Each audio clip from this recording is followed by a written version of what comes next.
Hello there, this is Reece Russell, and you're watching the Weekly Steelchair. Come on!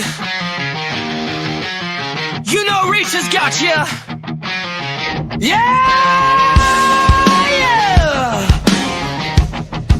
One! Break the steel chair down! Break down the steel chair! For those about to lap! I'm what you want! Baby, you know you're Judas and I'm your praise! Baby, what I got is not from the left! Bring it from the stage in the rage of the bass! Step in the arena and break the chairs down! Step in the arena and break the chairs down! Now you know! Coming on down! It's like Reece, you know I got you, so now you know! So real! Yeah! Reece! Yeah! Reece! Yeah!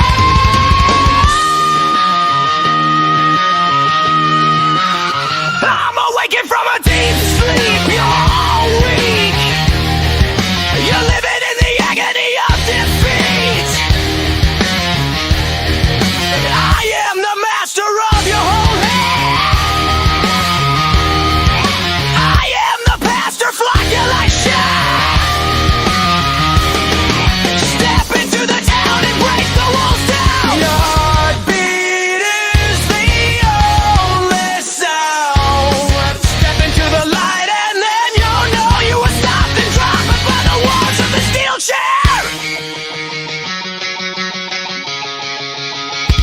Now you know! Coming on down! It's like Reece, and though I got that, so now you know! So real! Yeah! Reece! Yeah! Reece!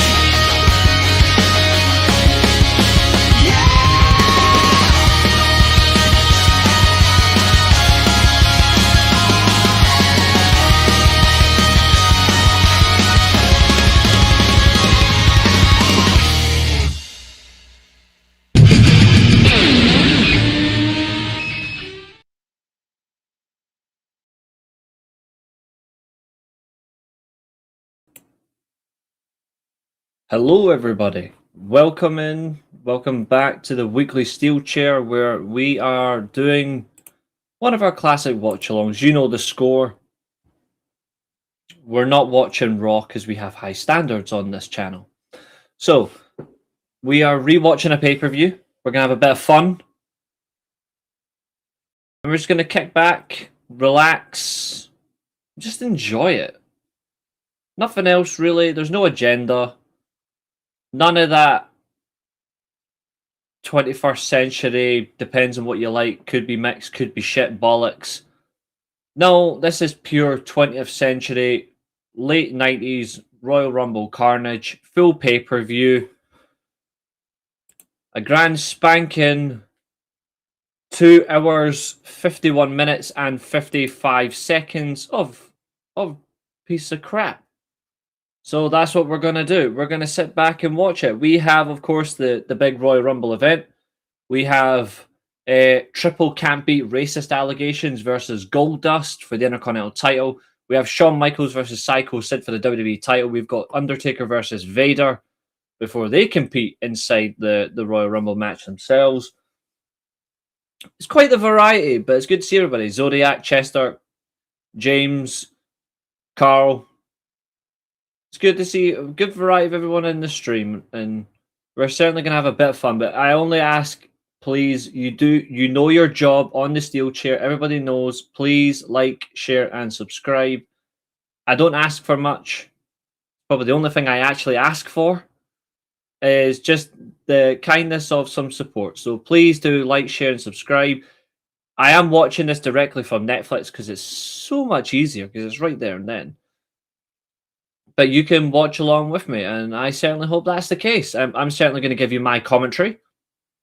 But in the meantime, let's begin.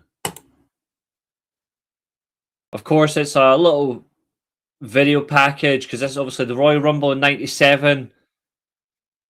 Royal Rumble 97 was in San Antonio, Texas, the home of Bret Hart. This is, of course, Shawn Michaels' world title rematch against Psycho Sid. Yeah, his reaction was priceless. That's why I've got it on the thumbnail. We're in for a good treat here. We're in for... Everybody pretty much knows what happened during this event.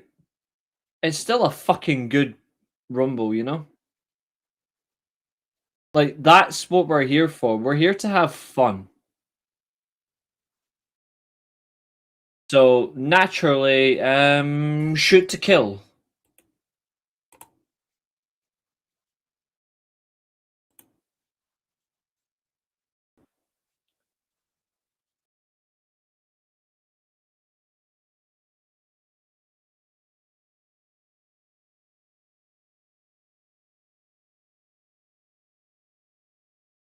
This event, to be fair, in San Antonio was actually top tier.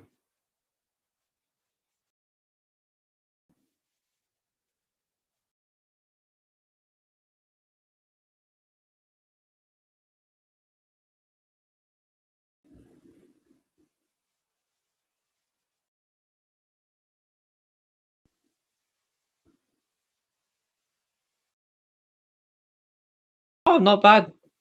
Happy birthday to you.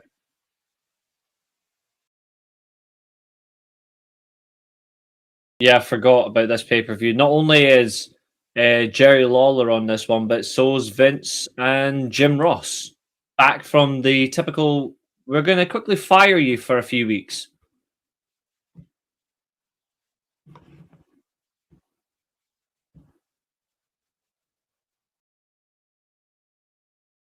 The best elimination by far is fucking Jerry Lawler.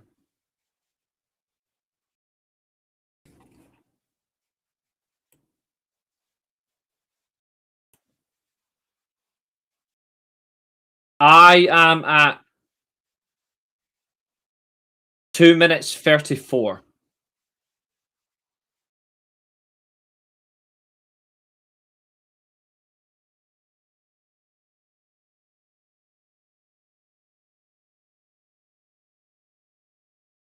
I think I'm now at... The problem is this shit doesn't show your exact timestamp, so the Rougeau brothers, yep.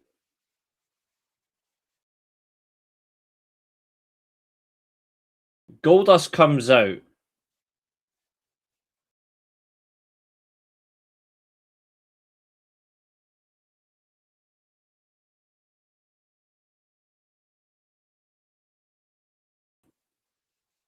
I skipped it to 3:42 because that means I know for a fact that Goldust is now getting ready to enter the ring, so it's easier. So 3 minutes 42 I'm on from there onwards. But this is a 2-hour, 50+ minute pay-per-view that has more than 4 matches. Speaking of that, Bruce Pritchard, you fucking imbecile. Enough said. Someone needs to take him behind a shed and slap him about. Although Bruce Pritchard being Brother Love, he probably likes it, so maybe beat him with a stick. He actually thinks 4-match pay-per-views are perfect. Whatever crack or cocaine or whatever shit he's on, I want some. He's a fucking massive imbecile. Hunter Hearst giant beak.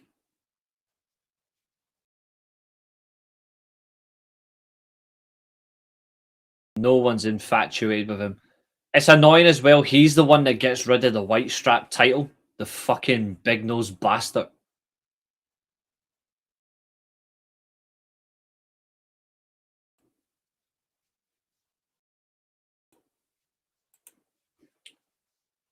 I've always liked Goldust. There's just something about him, but I didn't like when he with the weird rebranding of his character, it lost a bit of appeal from him. Queer. That segment with Jerry Lawler when he called him queer was ridiculous.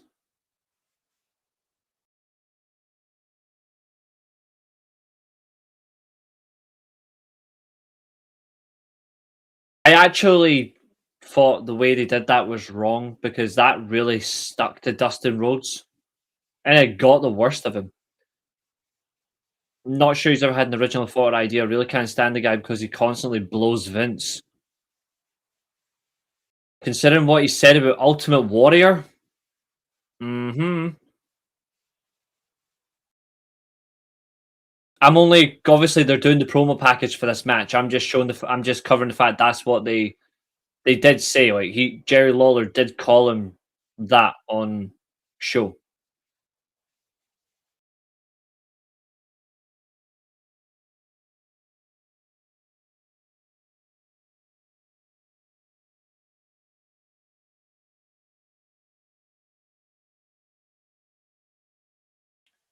Although apparently this next week Finn Balor's got a world title match against fucking CM Punk. What's that all about?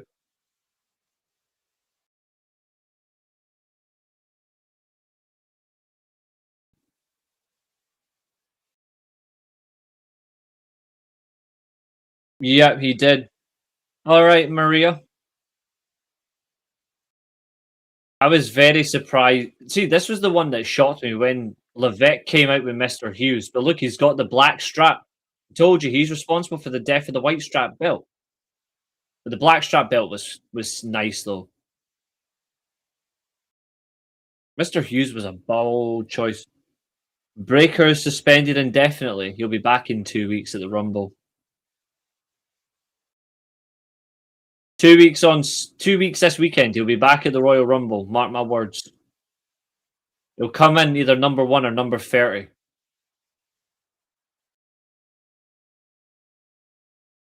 I know he doesn't deserve it, but he's been given one.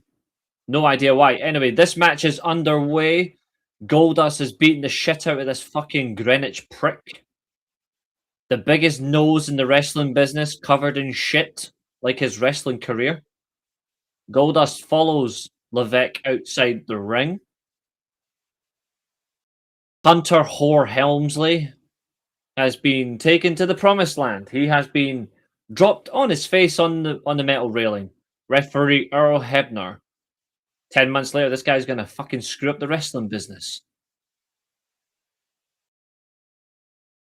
Anyone wants to know why I think Goldust is better than Cody Rhodes? This match. He actually carries this goof to a good match. Dustin's the better character. I actually prefer out of all three.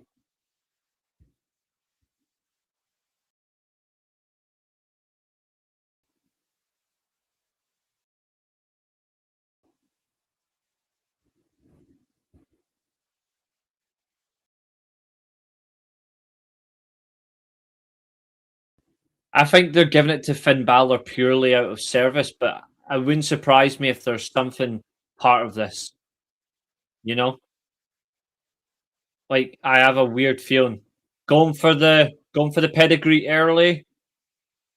Goldust, catapult position, and over the top he goes with the beak flying first.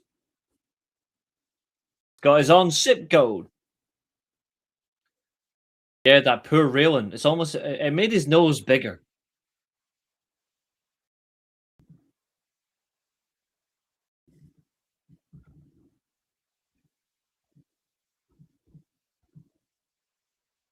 Goldust going psycho with the steel steps.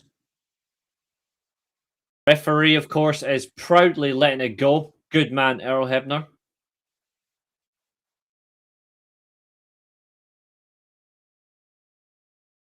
Oh, he had a lot of wild moments. I just hate that they stopped taking him seriously. When he did that whole Christian born again gimmick shit in '98, I was like, you've just killed Booker. You've just killed him, eh? Luckily, he turned that around, but I didn't like all the weird artist stuff. He became an oddity in a way. It was weird. I didn't like it. I just prefer Goldust or the natural Dustin Rhodes. Yeah, Booker could not handle it. The Star Wars one was fucking brilliant. China debuted. China debuts at the Final Four, the next event.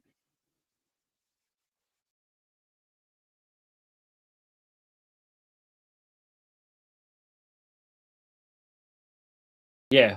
Goldust weighs in at 265, but Helmsley weighs in at 246 at this point because his nose weighs about 100 pounds.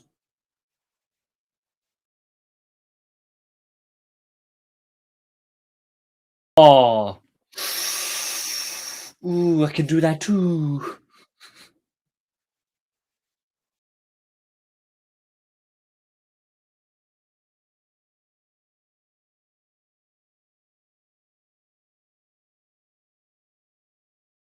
Big nose on the assault, punches and kicks.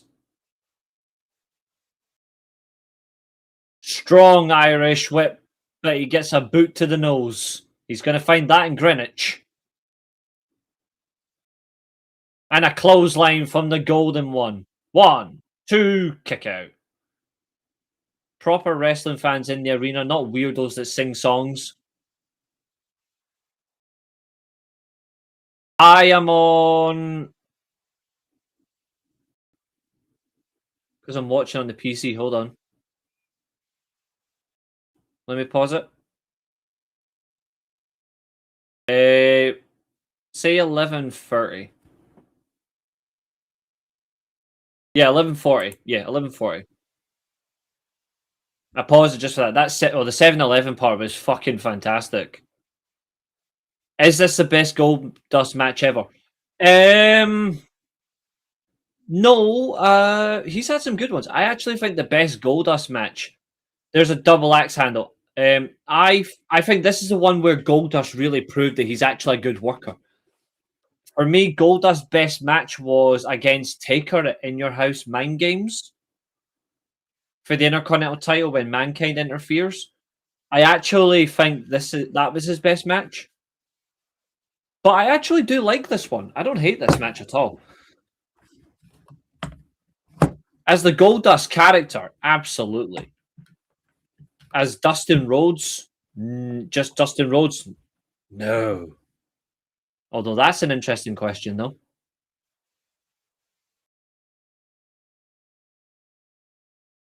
The only thing about knee into the railing.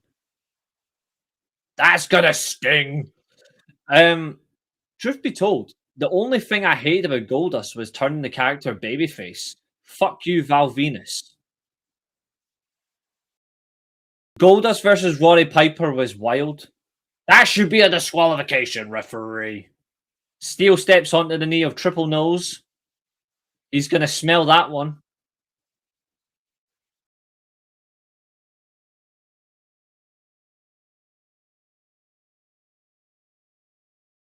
That was actually not too bad.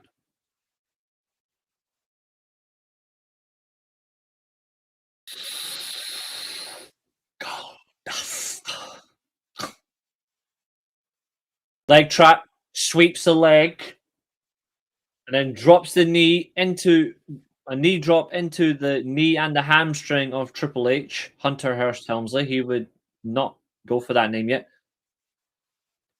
He's got the legs trapped. He's going to catapult up and on his back.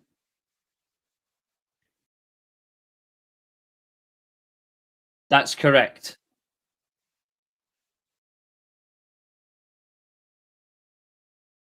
The Final Four was the most unnecessary event ever as well. Goldust has the leg trap, putting pressure on the knee. That was fun. That was fun. I just don't like that they made him look like a weird oddity. Do you remember the one where he came out like dressed like a baby? That for me was the end of Goldust. At that point, I gave up. I was like, no, just give me the natural back. That is correct. That is correct, sir. And we know which pay-per-view is better. St. Valentine's Day Massacre. Back to both feet. Trying to get an Irish whip, but Goldust holds on. I actually thought China's debut was excellent. Just the way they done it, I was really impressed. Going for the figure four. It's the golden lock, and it's locked in. Good old fashioned sign, Wade King of karaoke. That beak is too big. He's got to tap out, JR. 1, 2, kick out. I like that about the figure four. You can get count out or tap out. Or in Dusty Rhodes' case in 2002, pass out. Big punch to the big beak. 2 count. Oh, yeah. Like, to be fair, see the Goldust that happened in like after he reinvented himself after the natural run in '98 when he became the weird. He went back to Goldust, then he became the clown Goldust with Luna Vachon. He should have just been a sinister version. Instead, he became so weird. The worst thing about Dustin Rhodes is his TNA run. I stand by that. Yeah, that fucking Shawn Michaels. It's because he was afraid he did of losing to. He didn't want to lose to what's his face. He didn't want to lose to Brett. Eric bitch Bischoff.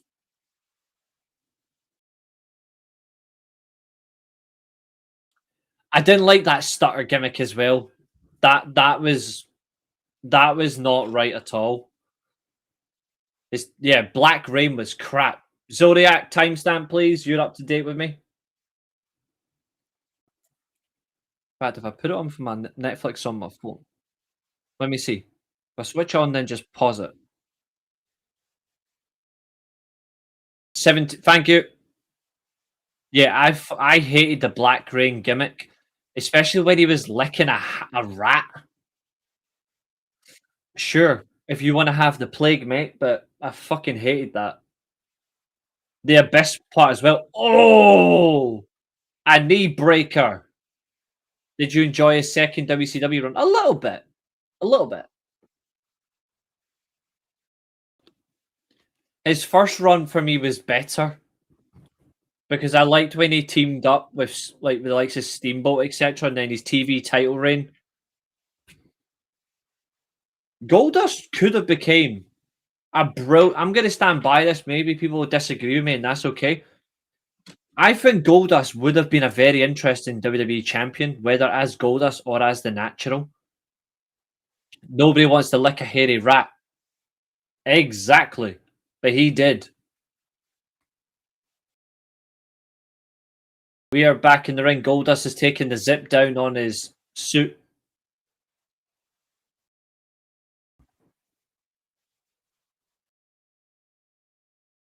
Irish whip. The only thing about the Goldust suit I have a problem with. Oh, crossbody and he falls out. That match was fantastic. I only have one problem with Goldust's attire. And actually, it's kind of the reason why I like the one he wears now. I didn't like it was a full bodysuit.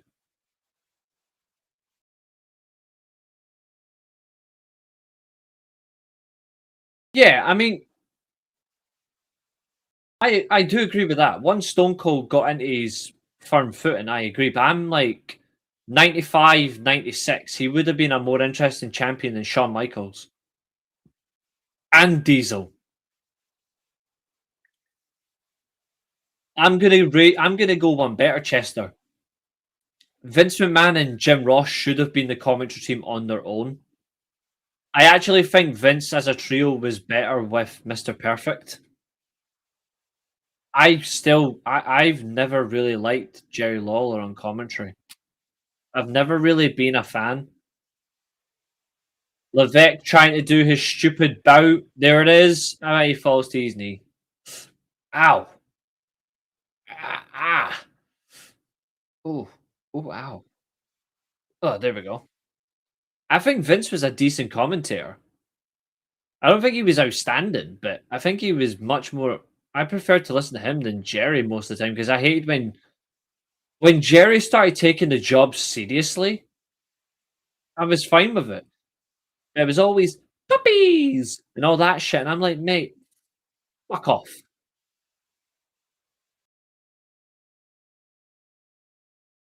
Oh, shoving Hebner. He would do a lot more 3 years later.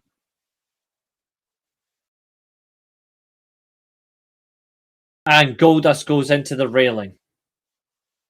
Let's see. Todd Pettingill interviewing Colin May. No one fucking cares, Todd Pettingill, with your creepy shaved head, your over the top goatee that you probably stole.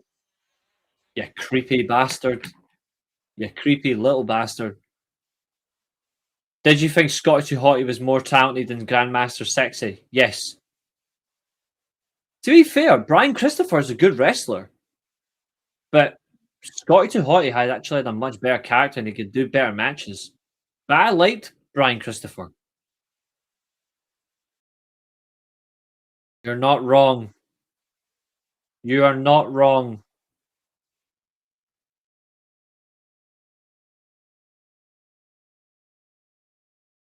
Two count for triple nose.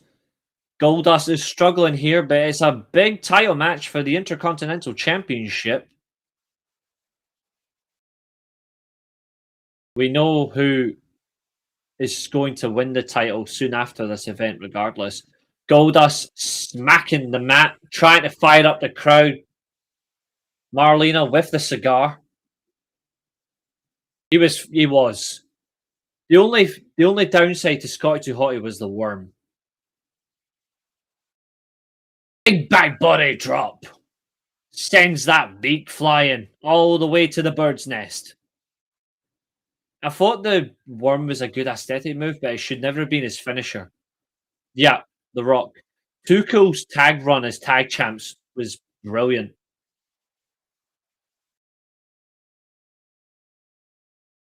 No surprise that The Rock's first WrestleMania is against his cousin.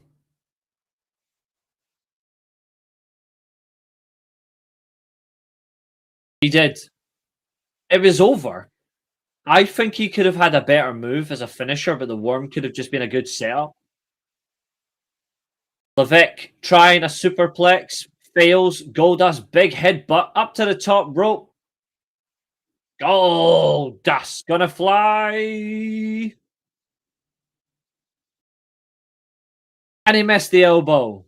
Took too much time. Doing up his makeup. Oh, Mr. Hughes throws in the Intercontinental Championship. Yeah, the white strap would get rid of it then. To be fair, Too Cool were already over. Oh, he's laying one in on her. You dirty bastard. Although Marlena seems to like it. No wonder she went for Val Venus. Bang! Title to the face. Oh, it's so much better. Mr. Hughes was so good. His match with Mr. Perfect was one of my favourites. And Hughes, that's going to be it. He slides him to the outside of the ring. Hughes up to the apron.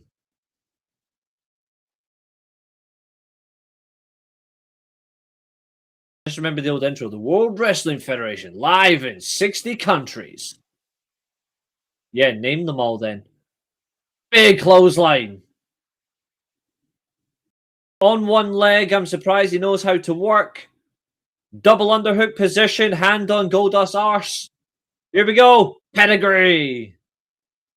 Into the cover. 1, 2, 3. Fuck you, Triple H.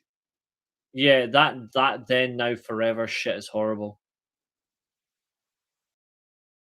Still World Wrestling Federation Intercontinental Champion. Triple Beak. Marlene, of course, it must be very cold because a few things are on display that I think is not a good idea.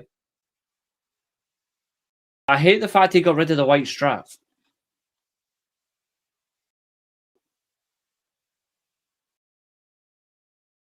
Albania, America, Armenia.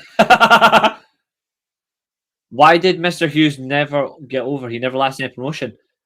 It's because he was, even though he was so big, He was so boring. That was the problem. He was just so boring.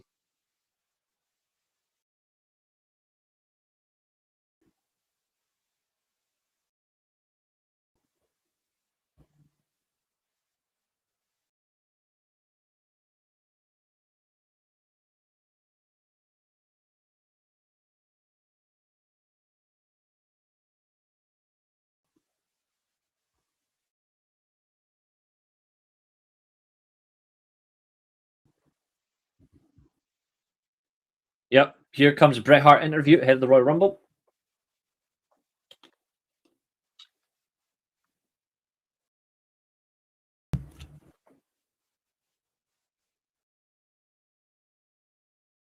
In an alternative universe, you're not wrong. Mr. Hughes more boring than the Big Slow. Ah, honestly, yeah. Oh, there's Mankind. This is my favorite version of Mankind. Well, that and the '98 one before he, like when he came back as Mankind in '98, when he still wore the hand, but he at least started wearing the shirts and stuff. I didn't like when he started using Socko. I know that's going to sound controversial, but yeah. Yeah, I've seen the Raven documentary. It is fucking fantastic. I should do a reaction video to it. Nation of Domination. I didn't like this version of the Nation. We are the Nation. We fucking hate you. We're gonna kill you and eat your food. I genuinely fucking hate this one. This Nation of Domination didn't work. No, I like the Rock and Sock connection. I just didn't like Mr. Socko. That's the only thing. I hate that's the reason that he became WWE champion. You know? Yes. In terms of pure wrestling match, no gimmicks, absolutely. That match is the reason why Mick Foley will always be better than Hulk Hogan. Because Mick Foley should never have been able to do a match like that.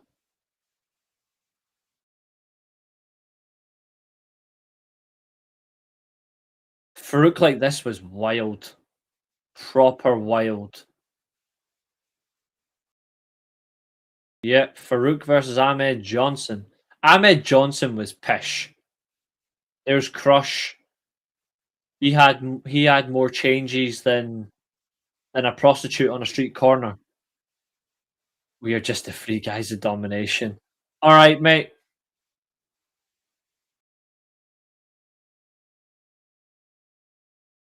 We are the nomination, standing like this. We do Nazi signs because we think we're cool. I'm gonna make a controversial opinion. Shawn Michaels' first title reign only has two good matches. I'm sorry, Owen Hart. I'm sorry, British Bulldog. But the only good matches that Shawn Michaels had as WWE champion the first time was Vader and Mankind. The rest of them were just slightly under quite good. Like Bulldog is probably his third best match. And I'll stand by that. That people might not like that, but I stand by it.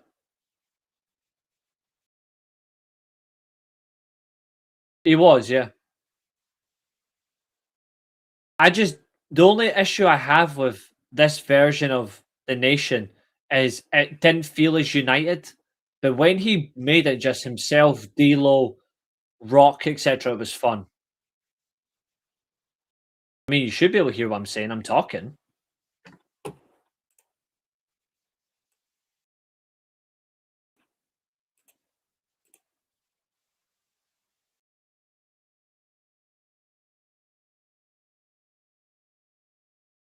We're up to 26 views already. Thanks, folks. That was the best. That was the best when he did that. Gives everyone else fucking Rolex watches. Here, you big bastard. Here, you big bastard. I'm gonna give you a fucking portrait. Yeah, we can tell why Crush was the odd one out. But yeah, I'll say this: Ahmed Johnson was one of the worst professional wrestlers I've ever seen.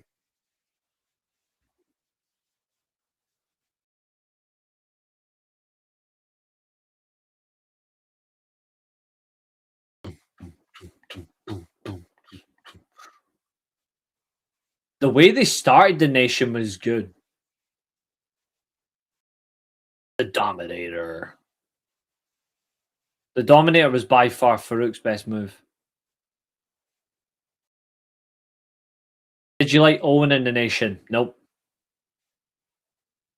I liked Blackheart Owen Hart on his own. I didn't like it when he joined the nation. I just didn't think it fit. It was a fun change though. Like originally it was fun. I just didn't like how it led out. But the way he turned on Ken Shamrock was good. 2x4.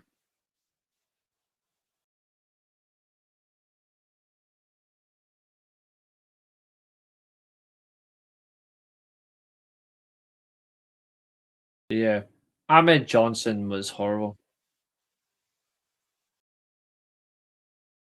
Why does Warrior get more hate than Ahmed Johnson? Because Ultimate Warrior, well, considering what he did, sorry, I'm looking away just for a minute. It was the fact that Warrior's attitude, his behavior, threatening to shoot Vince McMahon if he didn't get his money, the fact he was responsible for what happened to British Bulldog in 97, 98. Ultimate Warrior, there's more harm than that. But to be fair, Ultimate Warrior also, he never had any problems with Rick Rude. He never had any problems with Sherry. And he never had any problems with Macho Man. I think he's just a person. But Ahmed Johnson was fucking awful. Better Spinebuster, Arn or Carl Anderson, Ron Simmons. I like Arn Anderson's Spinebuster, but I actually think Carl Anderson's is the best out of the three. I'm not out of bias or anything. I just like how he does it. I think he puts more sting on it. Ahmed Johnson, of course, runs to the ring, skips his entrance, goes on the warpath, and he's attacking Ron Simmons at ringside. Face first into the ring post. Ahmed never had a match like Warrior Hogan. Yeah, I suppose that match was. Yeah. Why is that, Bleach? Warrior and Hogan was meant to go 30 minutes right now, and it did. But Warrior was gassed after 6 minutes. That's why his match with Savage at WrestleMania 7 is his best ever match. Because he actually walked to the ring. That's the problem with Warrior. I know it was part of the gimmick, the entrance and all that, but if he could have worked, and I mean properly worked, Ultimate Warrior has a great run as champion. I'm not surprised they put the belt on Slaughter. What do you mean? Did you like Ahmed versus Goldust at King of the Ring? I did not. Flying shoulder tackle from Ahmed. I thought that whole story was weird as well. I didn't like it. I was not a fan of that at all. Who wins, the Blade Runners versus the APA? APA, because Bradshaw cries tears if he doesn't get what he wants. Ahmed is whipping Ron Simmons like a government mule. Oh, he did. No surprise, I say government mule, and there goes JR.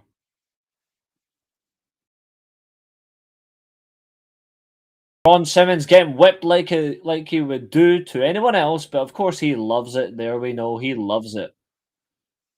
Back on the outside, into the ring post, and the long pants, as the Americans would say.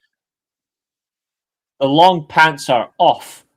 Farouk, and he's now in his full singlet. That was a terrible. It was a terrible shoulder tackle.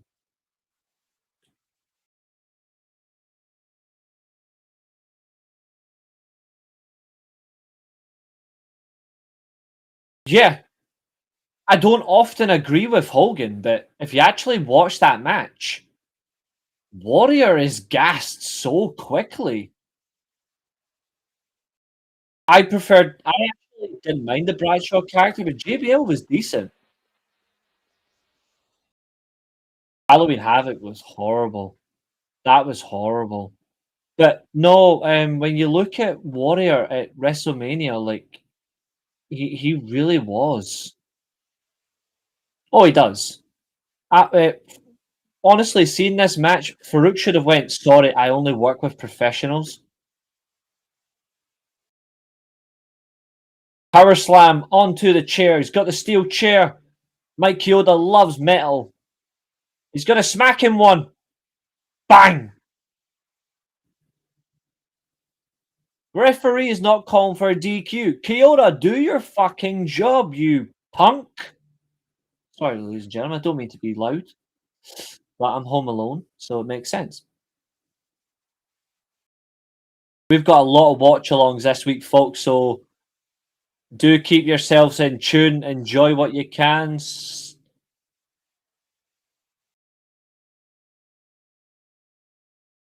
You can certainly get the most of it. You float like a butterfly and sting like a bee.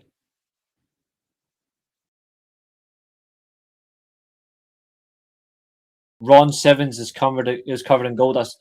He's just covered in the confetti. To be fair, it's the only gold that Ron Simmons is going to hold in '97 anyway. His entrance was good, but for me, his bit he is absolutely wiped out. Big kick into the kidneys from Simmons to Ahmed Johnson.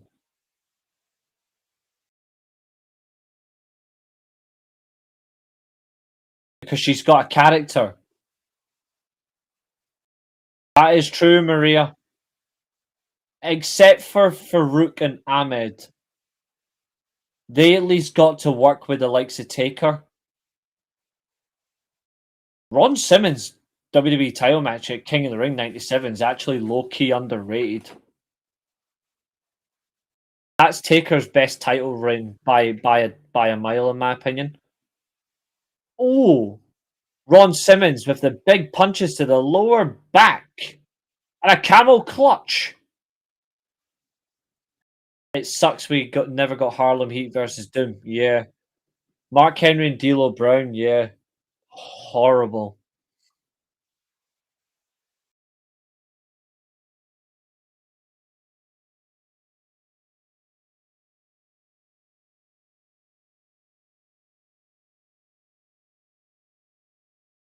Mm-hmm.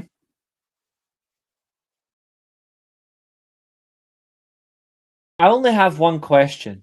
You look at who the nation hired, right, for the white part of the faction in '97. Why do they all look like they're on a sex register? Those creepy mustaches. Yes, Ron Simmons versus Vader in WCW is a match I really like. Who had the better title reign? GBL from 0405 or CM Punk 2011 2013? I'm going to give you a very controversial opinion, my friend. I didn't like either. Jesus Christ.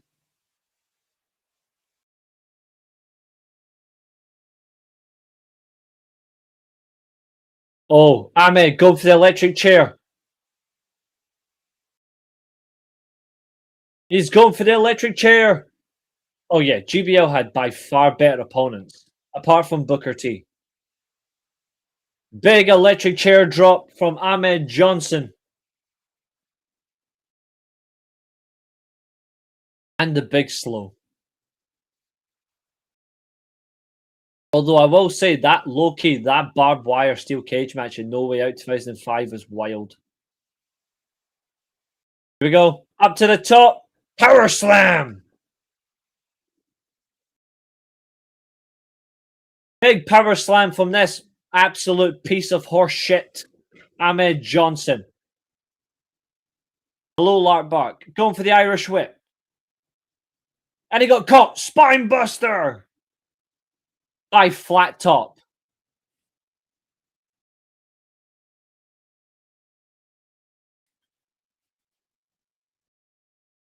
Fantastic spine buster.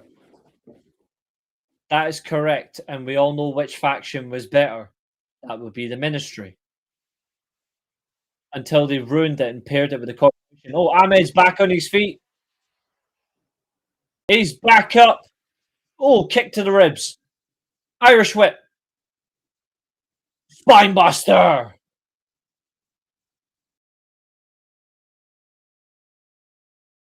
I think purely, even though they got along, I think it was the heat in the sense of he just never done it. Oh, now we've got some referee disqualification. Make your mind up, ref. D'Lo Brown, some creepy mustache in the ring.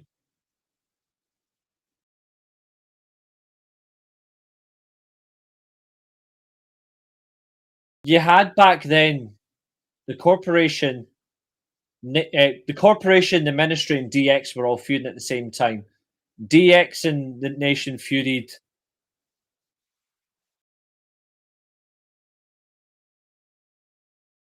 The only feud I hated was the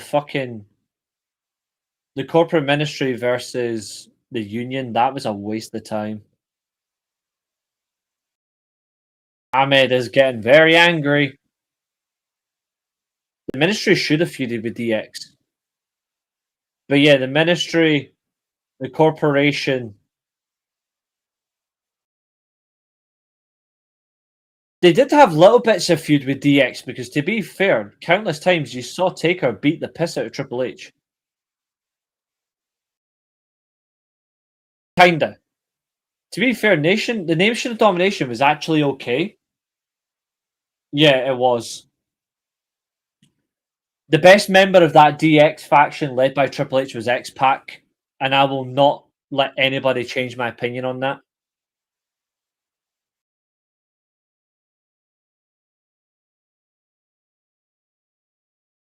SummerSlam 1990 was better for Warrior and Rick Rude. That steel cage match was actually quite good.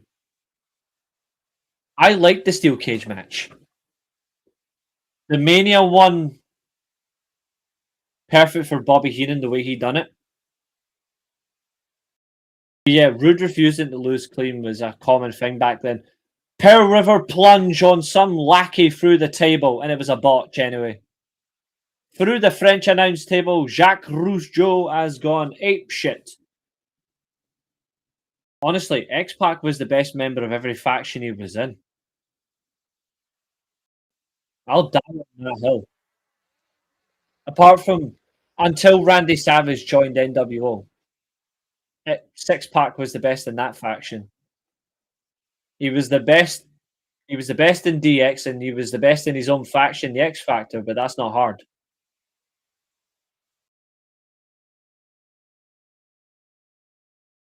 I always liked Sean Waltman, despite a few things that he did that were absolutely stupid.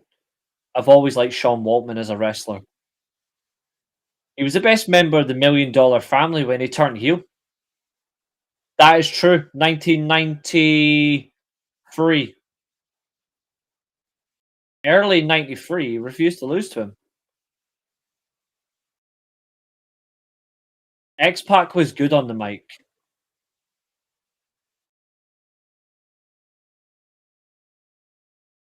They wrestled in 93 as well. But 92 was big for them. It was horrible. But yeah, X-Pac was good on the mic.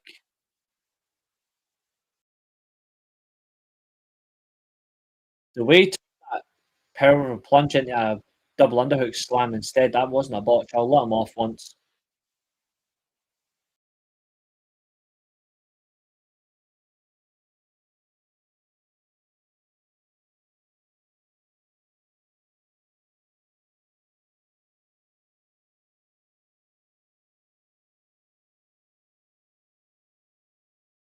Terry Funk.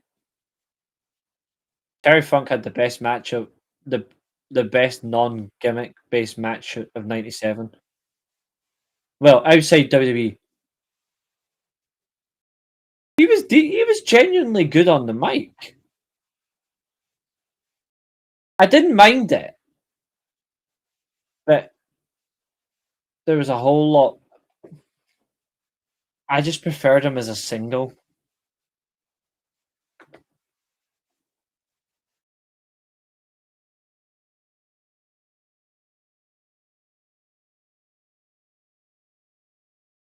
That's because he never failed to get a bad match out. You couldn't get a bad match out of Waltman.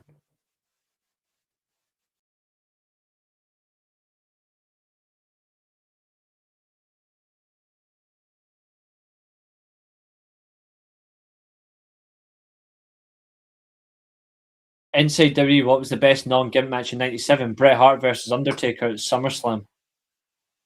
Here comes Vader. He will face the Undertaker.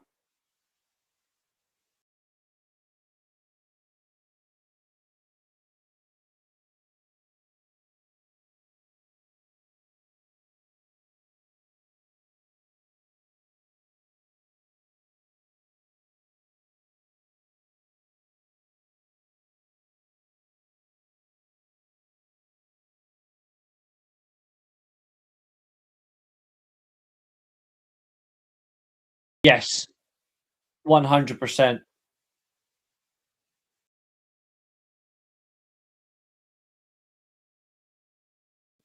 Waltman, and to be fair, in the early '90s was the biggest accident in WWE. Like that wasn't supposed to happen.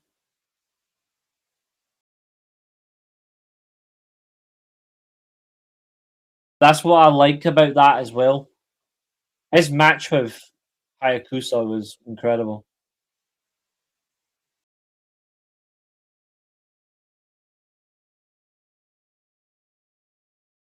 Here comes Taker.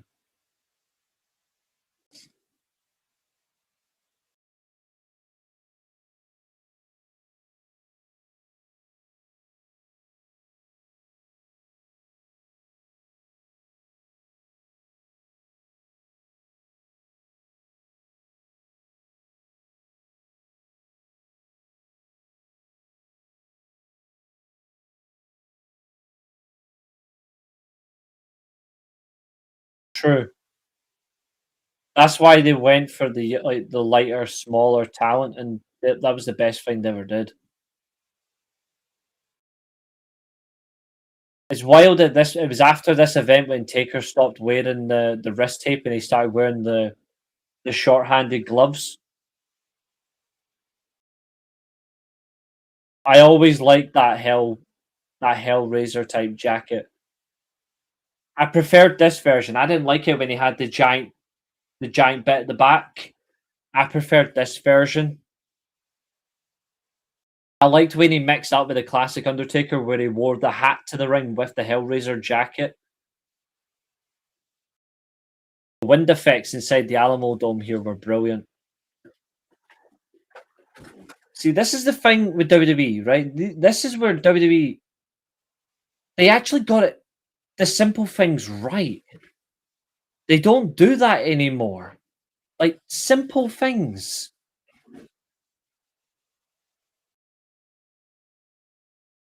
Nowadays, the simple things to them are fucking complicated.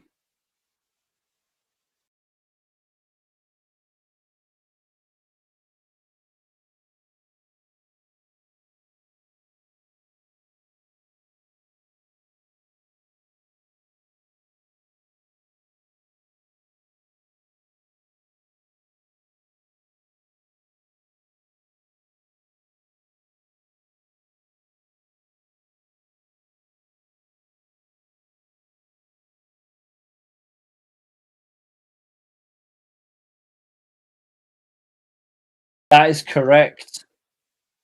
Well, that's who his character was based on. It's based on Michael Myers and fucking Kane. The original Kane was based on like say Freddy Krueger.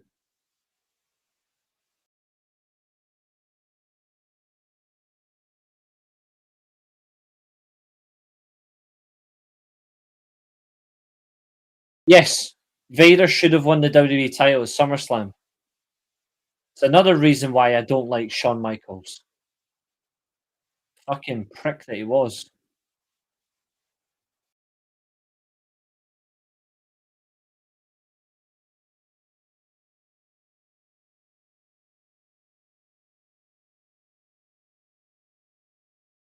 Little did we know this match is the reason why Kane happens.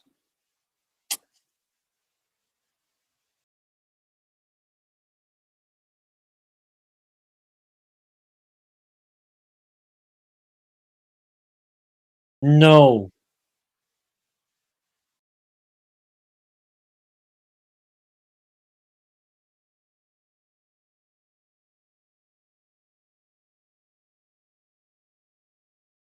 that was horrible. Top 4 reasons you don't like Shawn Michaels. He kept talent down in the locker room. He prevented stories from advancing. He was a dick to The Rock, tried to get him kicked out of the WWE with Triple H. And also, he had so much control over Vince that that's what happened to the demise of Bret. Also, I don't like what he did at One Night Only in '97. I hate that. I'll always hate what happened at One Night Only in '97. Great wrestler, but he's just a dick. Are the current superstars of WWE currently on steroids? They do get drug tested, but honestly, I think 2 of them are. I think 2 are evidently on steroids. Taker, bully Invader. Drops down Invader, big smack of body blow at the back. Now Taker straight head up. Uppercut and an illegal choke. I think there are actually not a scrap that I think there's 3 that are on steroids.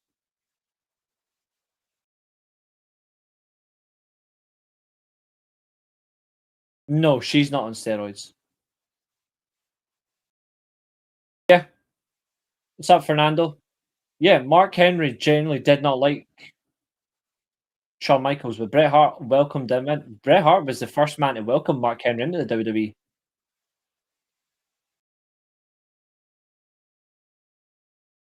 Yeah, same. I like how they done Irish whip from Vader. There's the standing splash, and Taker sits up. Vader shitting his pants. Time to run. Absolutely. The talent that I think are on steroids in WWE right now are all men.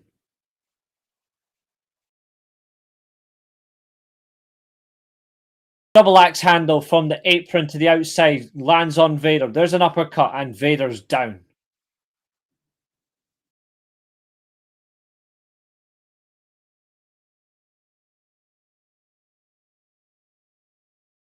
Even though they do get regularly drug tested, I think there are 3 men's talents that are on it. Maybe 4, depends on personal opinion.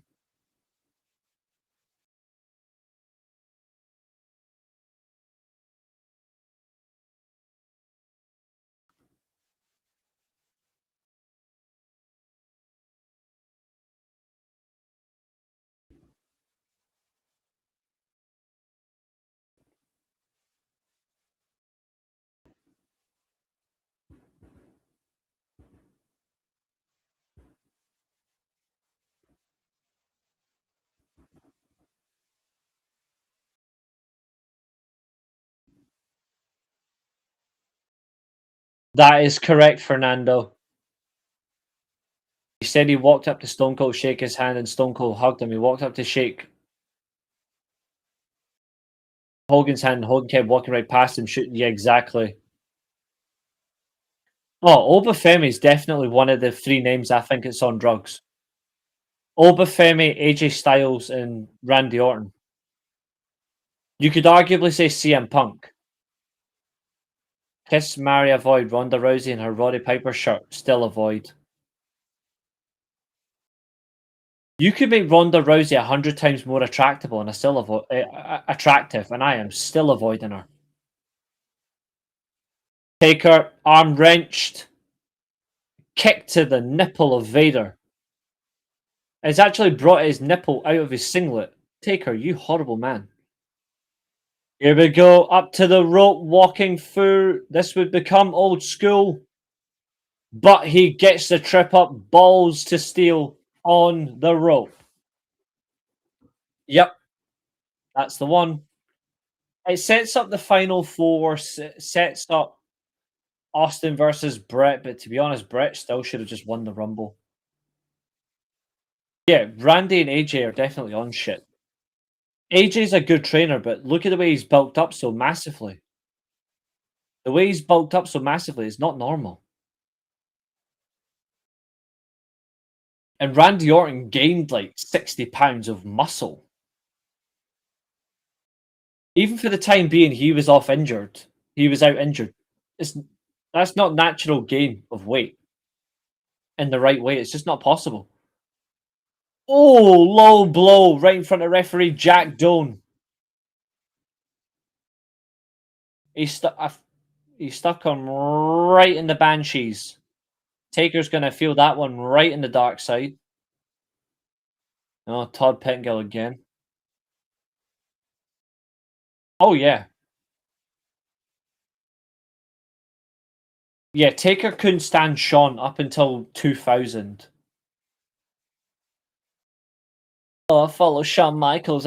Oh, shut up, bitch. Steroids shouldn't be in wrestling, full stop. Steroids shouldn't be in sports, full stop. Shit, you shouldn't be able. Steroids should only be for like clinical medical purposes, not for this. Because we've seen it so many times. Wrestlers abuse it, and you can't and they don't control it. Kiss, marry, avoid. Luna Vachon, Marlena, Sable. I'm gonna be honest. Avoid all three. Big body splash in the turnbuckle from Vader. Taker staggers. There's a short arm clothesline. And horses.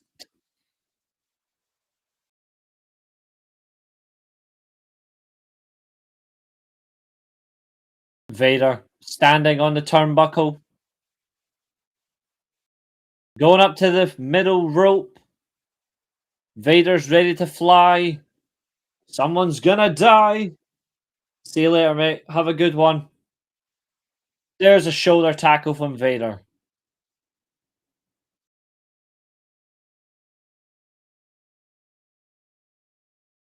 Two count.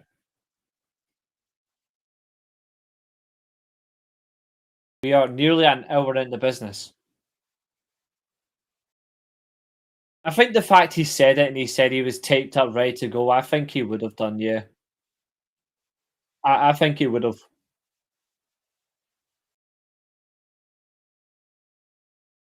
That just shows how much that where they were, what that meant to him, and what the landscape was all about, what that represents.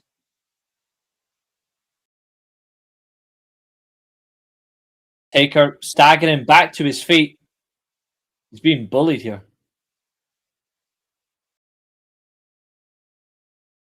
Yeah, it should have been. And then SummerSlam should have been Brett versus Steve Austin for the WWE title.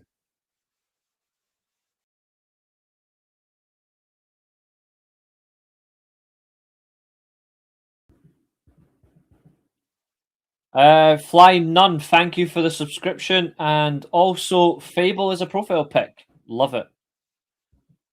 Fable is a fucking top-notch game.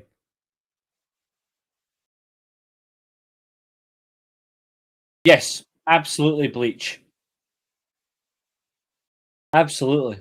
That's why CM Punk's saying he's straight edge is fake, by the way. He's not.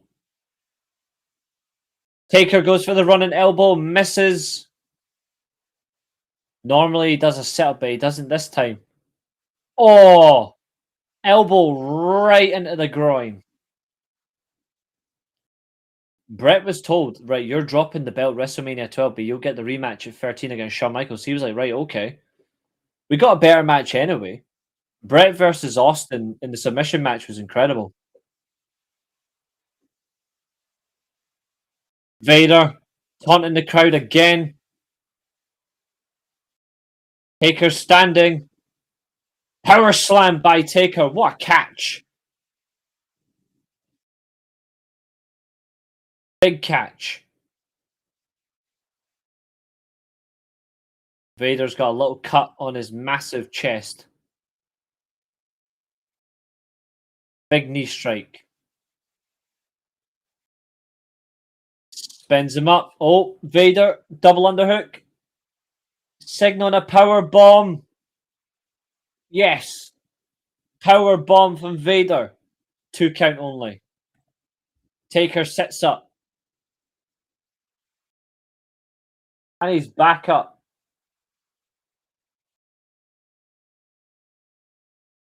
Wow, that was sore. Pistons fire. Flying clothesline. Patting it, Undertaker offense. None of that Michael Cole. Vintage Undertaker. None of that bullshit.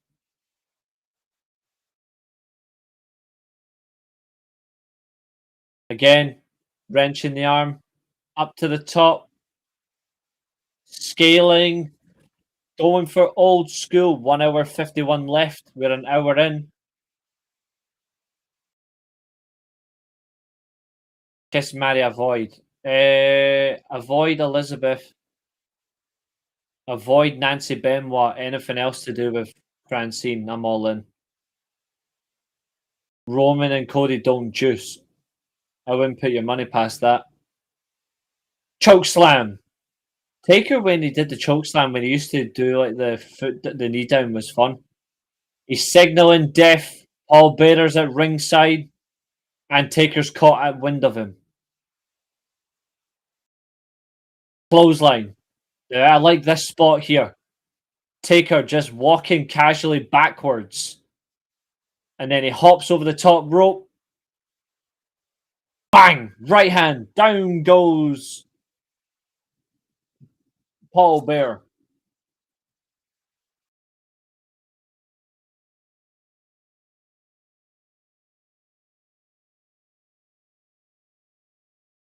Bearer inside the ring. Crawling like a dog or a fat walrus.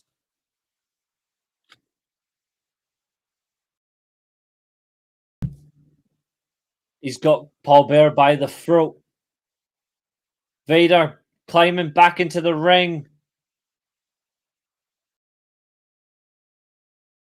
Punch to Paul Bearer in the face. Clothesline.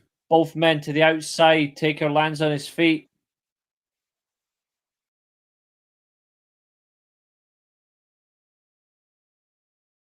And face first off the ring apron.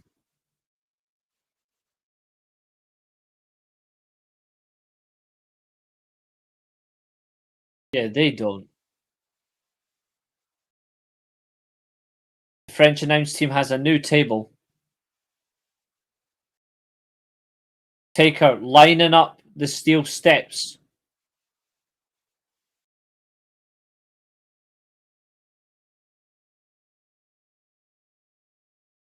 Oh yeah, 100%. Taker missed Vader and lands chest first on the apron. That'll break a couple of ribs.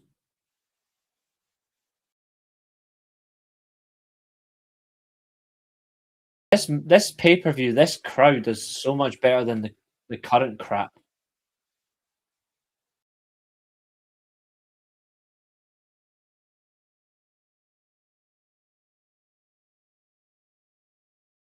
Wait, is he wearing the gloves underneath?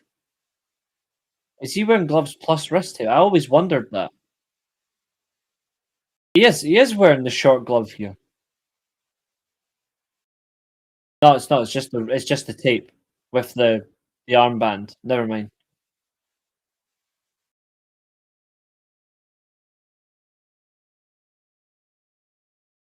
That's because they actually had everything. The current crap produces nothing but crap. Going for the Vader bomb. Bang! 458 pounds. Vader secures the victory. And he is off. And he's with Paul Bearer celebrating. Paul Bearer, Vader, and Mankind.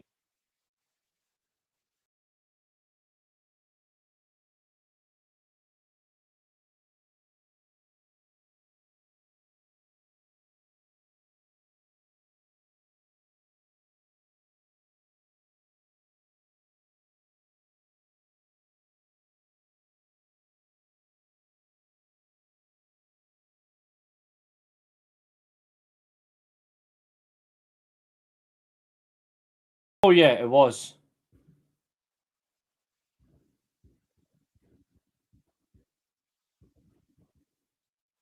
Choke slam on Jack Doe with the one knee to bring him down. Oh, and he's kicking the ropes. He has gone psycho.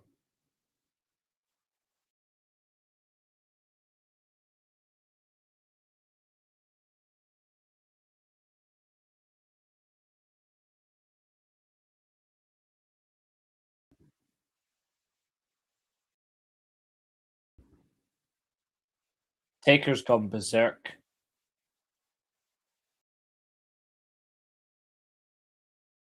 Pointing at McMahon.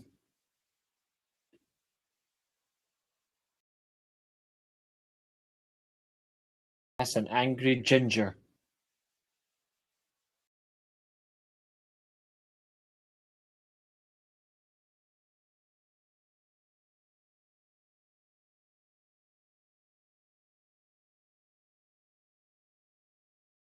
Paul Bear using the urn on the back of Taker's head really was the turning point.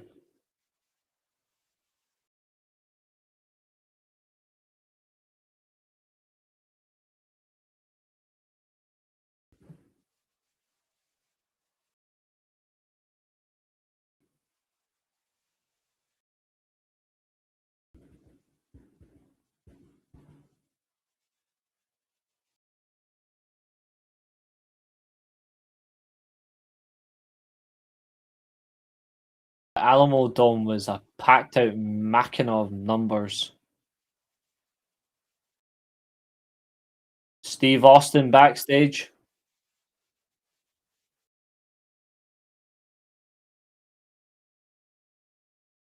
Yep, 29 piece of trash. Yeah, Michaels was the main event, yeah. But this is the Rumble match next. In fact, no, it's not because it's the there's the Bulldog. It's the Marty Jannetty's up next, I believe.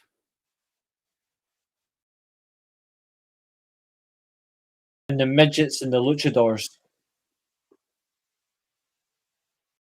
This is a short one. Does toxic masculinity play a role in professional wrestling?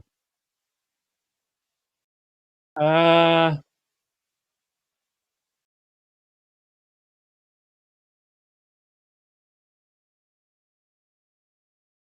I don't know.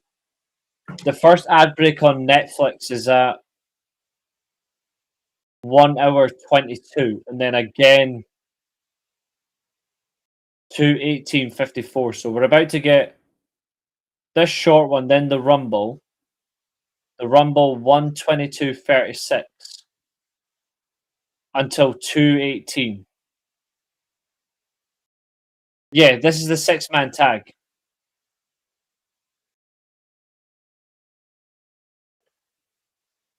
And it was crap.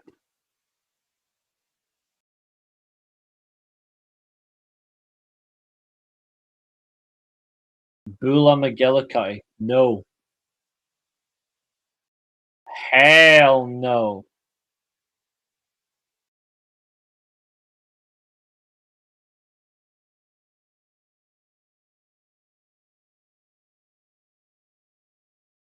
Can't believe I have to watch this match. This match was shit. Perro Aguayo, Canek, and Hector Garza. Perro. Hector Garza.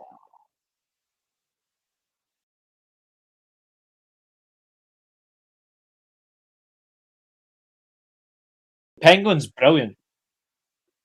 They did cancel one, yeah, that's right. The tag title match.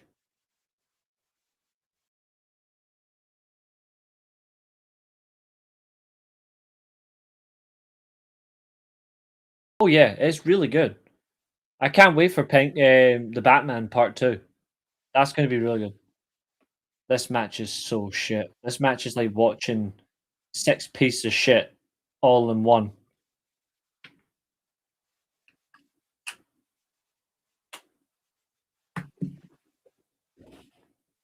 Wi-Fi tonight has been absolutely fantastic. Mind you, I'm the only person in the house, so I'm hitting about 890 megabytes.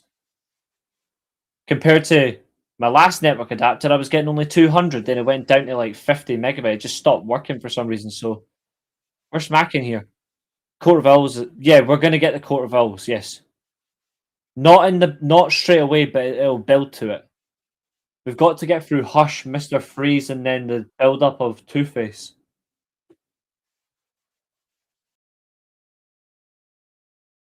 How many views are we on now? 83 views. Awesome. Thank you, everybody. All right, Roy Sheen.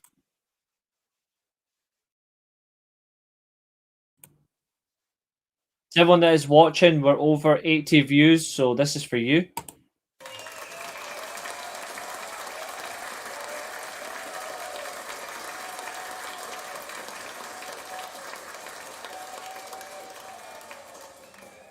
And for me,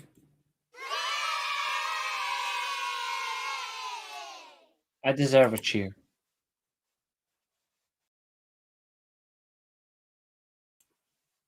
We're doing well. I like these streams. They're a good laugh. And we're doing watch-alongs all week.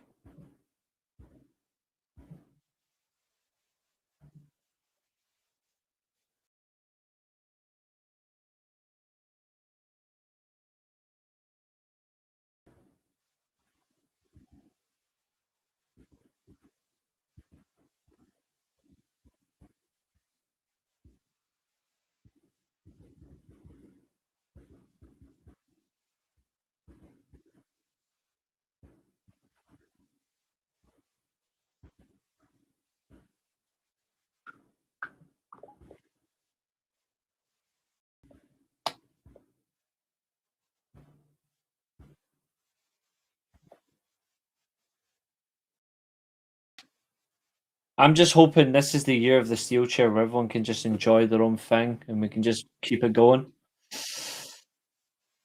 Hector Garza with a body slam. Not gonna lie, this match is so boring. I like luchadors. I like Mexican wrestling. I like lucha libre spread across the board, but this match is fucking horseshit.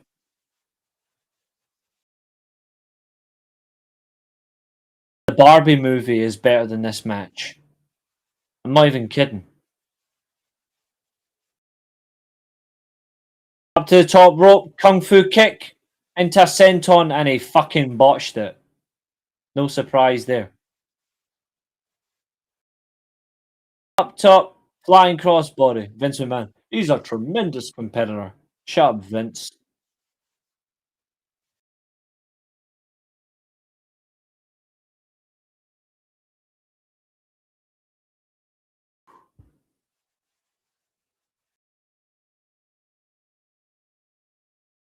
Heavy Metal and Hector Garza. Let's go.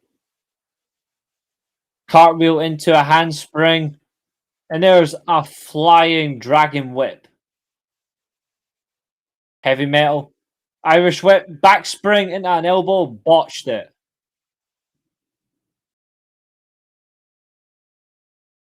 He botched it.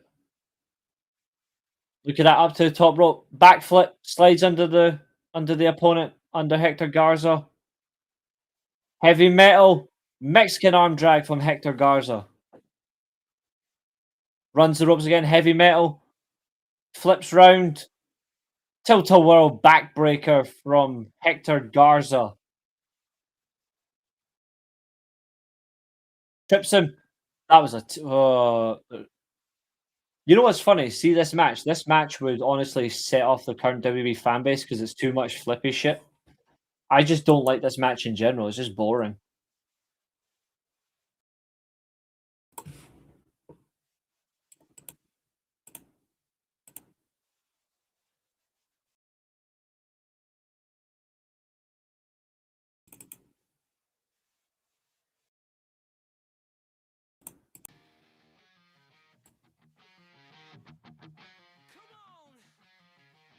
What is it with Kevin Nash ribbing CM Punk lately? Is he? I didn't know that.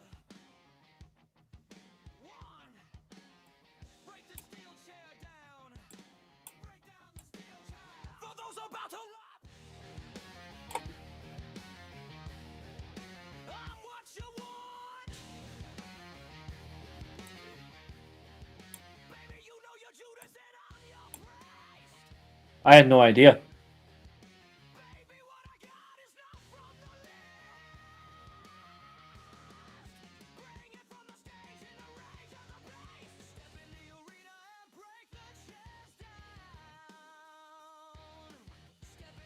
Roll up.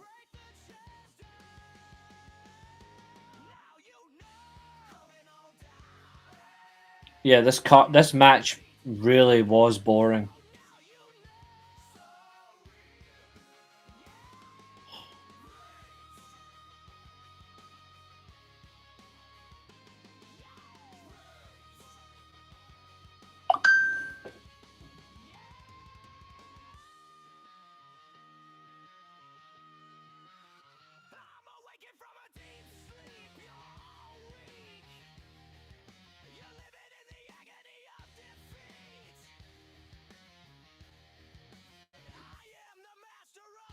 Honestly, this match is exhausting. And not in a good way.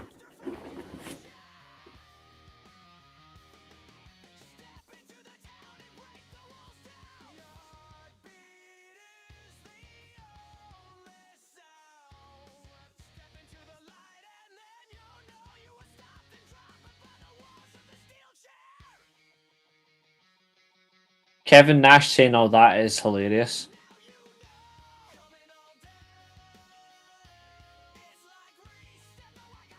But to be honest, I do think CM Punk should call it quits myself.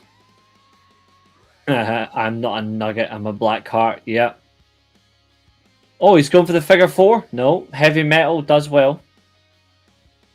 Oh, what a leg drop on the knee of Heavy Metal. Here comes Hector Garza. Frog splash onto the injured knee.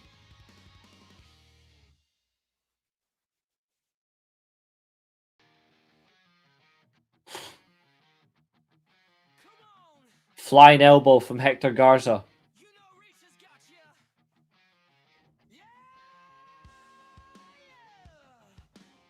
An STF.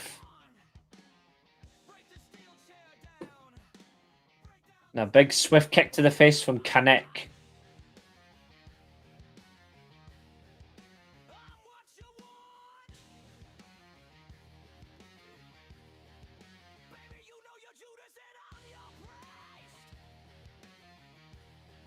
Because he was in WCW.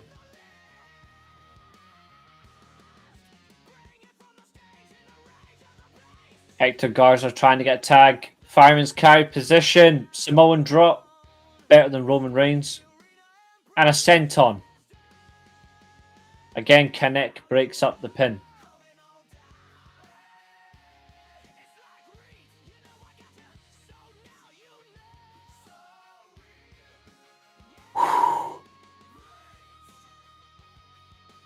Once this match ends, I'll get my energy back. This match is draining me. Hi, Tina. How are you, pal?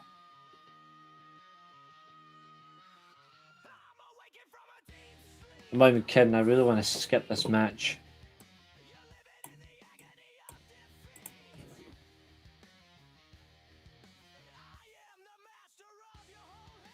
Oh, miscue.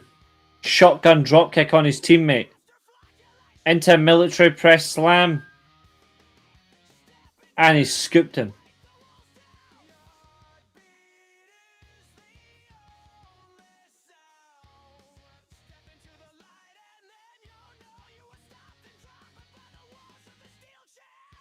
That was a terrible botch.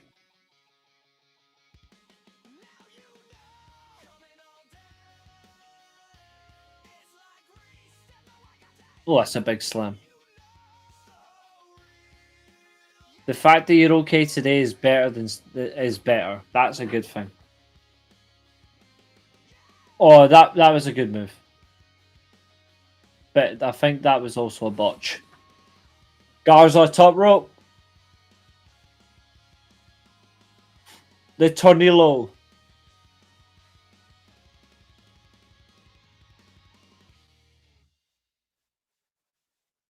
Connect with the springboard. Press slam. Up. There's the double stomp. God, this match is horse shit. Finally.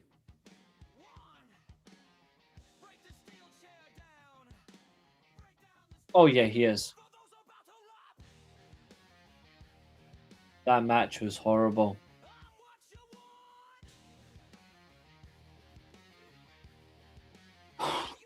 I'm alright, Tina, thank you. Just recovering after that shit match.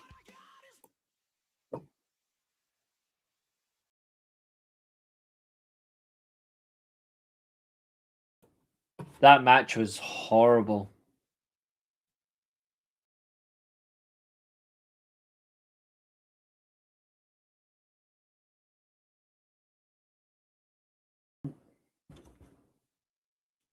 Up next is the Royal Rumble match.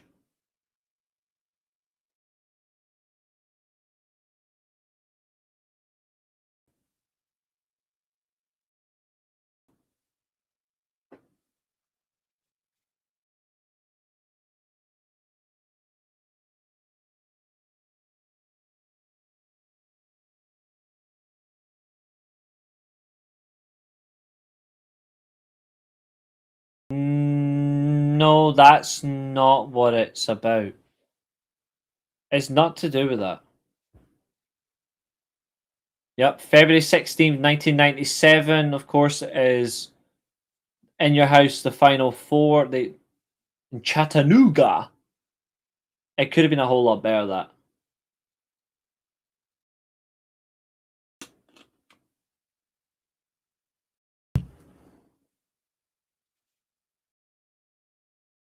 They're saying 60,477 fans at this event, which normally means for WWE 45,000.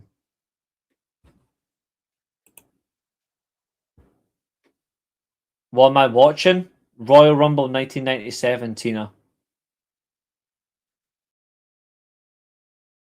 That's because he's old. It doesn't matter if you've got a physique or not. There's actually nothing wrong with wearing a t-shirt in wrestling. It's just only if it actually fits the character. Like if it fits the character, wear what you want. I don't care what they wear. Just don't wear anything too like completely offensive.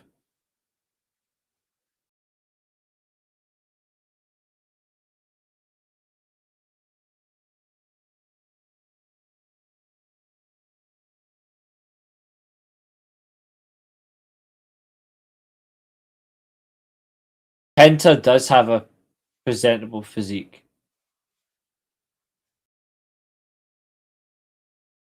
He definitely does, but he wears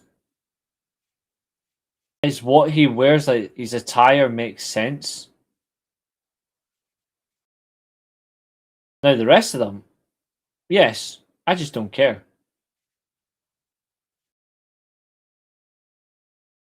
Crush is the first entrant of the 1997 Royal Rumble.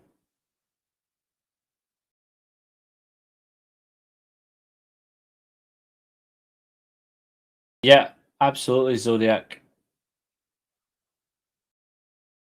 They wear that based on their character, not because of their physique.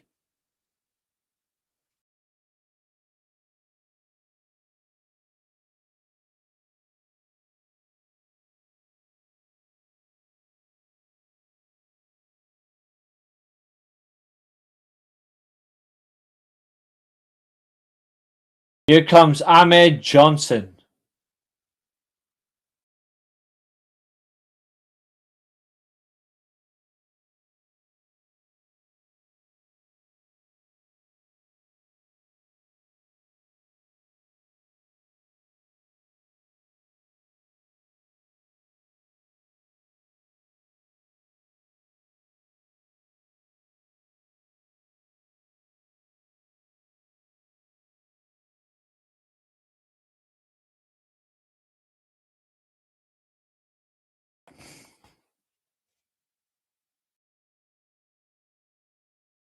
Yeah, it's my favorite Rumble as well. Crush attacking Ahmed, who tries to get in the ring. Crush on the assault.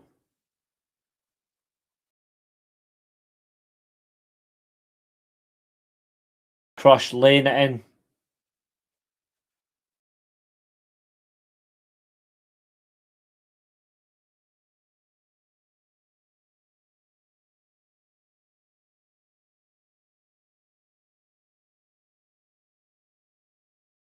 Recoil clothesline.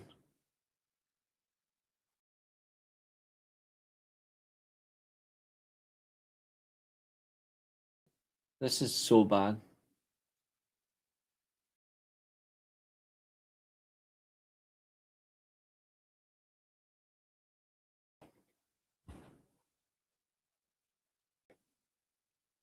My least favorite Royal Rumble, 2015.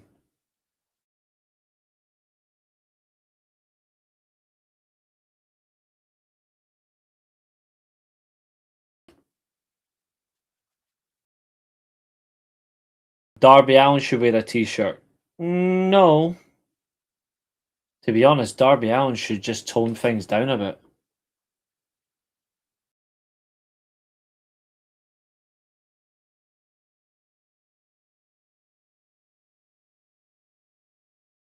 Crush trying to eliminate Ahmed Johnson.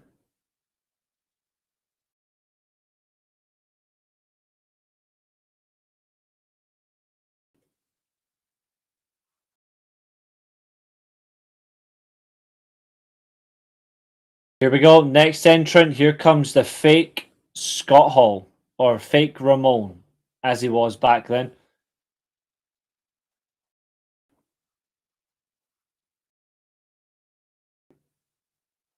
Yep, they're having clock problems. That was funny.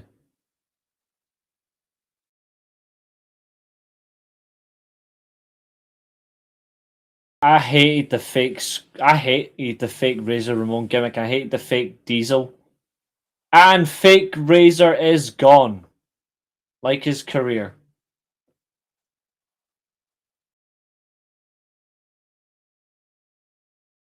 We are back to the first two entrants. Here we go. Collar and elbow tie up. Press into the apron. Ahmed with a headbutt.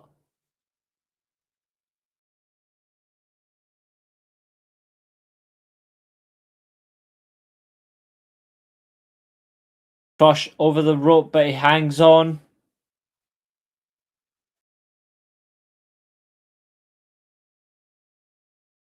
Oh, he's hopped the top rope. He's going after Farouk.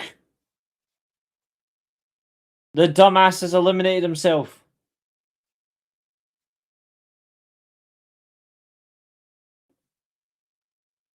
Here comes Hillbilly.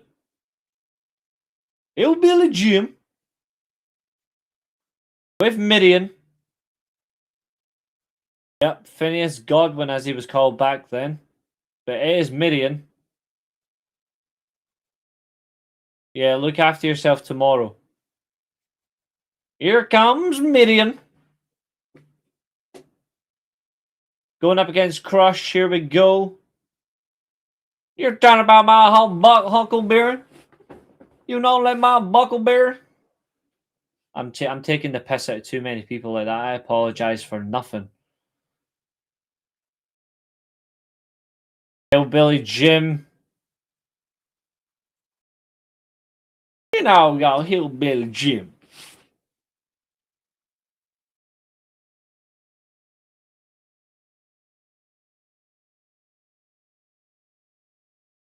Crush trips up Phineas.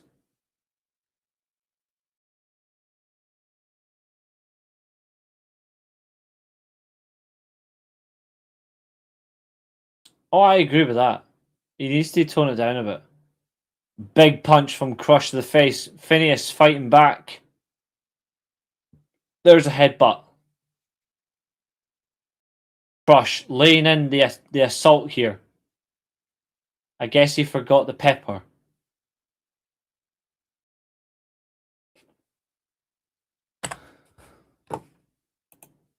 We are 5 views from 100. Thank you. Here comes Austin. I liked the older Glass Shatters theme. It actually was quite good. Yeah. I liked the older version of his theme song. It was actually really good. Like,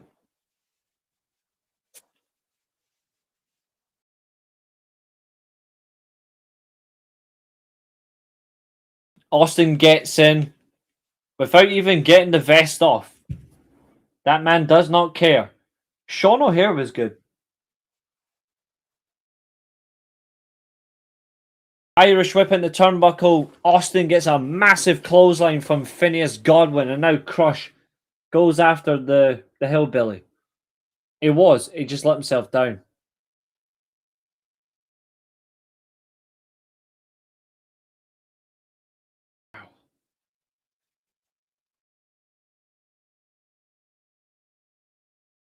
That's sore. Austin, middle rope, clothesline, Dex Crush. And there goes Crush. Phineas Godwin is eliminated. Austin, stunner without the gut kick. What's that, Bull? Ya big donkey. How are you doing? There goes Phineas Godwin.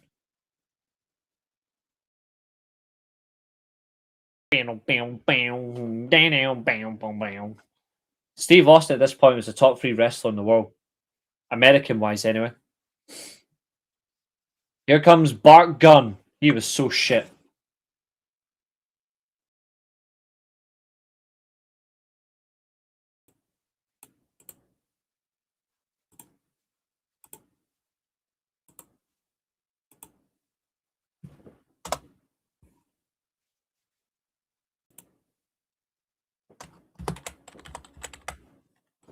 There goes Bart.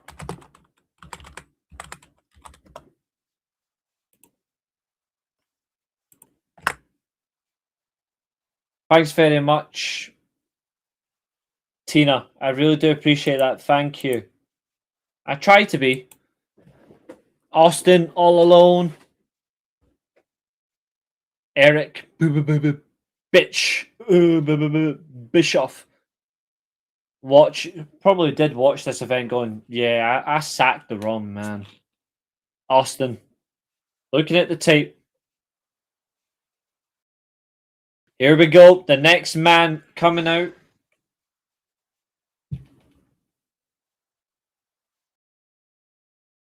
Here comes Jake Roberts. The King of the Ring final is being recapped. Here we go. Here comes a 42-year-old man who at that point looked about 18. He was enjoying the Jack Daniels. But to be fair, I like Jake Roberts. He's got the python. In the ring. Austin leaps over the bag and we're underway. With his, yeah, exactly. Most of them, not everyone. But yes. Wrench in the arm, Jake Roberts. Going for the arm ringers. He going for the short arm clothesline that he stole from a certain fellow legend.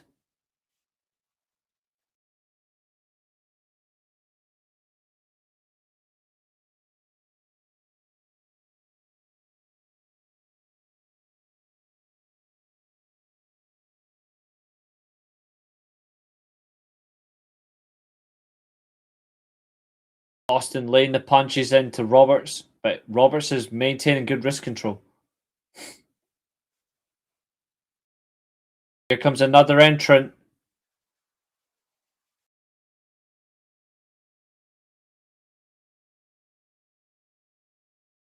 Short arm clothesline.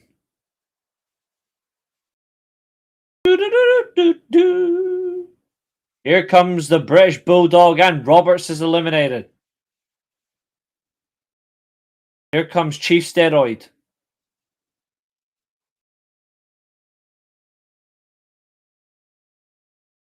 Absolutely. Jay Roberts is one of the best heels ever. I never liked him as a babyface. Here we go. Bulldog laying in the shots to Steve Austin. I like the fact that he just went, when he joined Cornette, he's like, I'm done being called Davy Boy Smith. You will refer to me as just the Bulldog now. He tried to, he never got over. The real bizarre one. Yeah, that was weird when he called himself the bizarre one. He's going for the Oklahoma Slam. Bang! He did deserve to be WWE champion, but shit happens, you know? Austin is really struggling now against the Bulldog.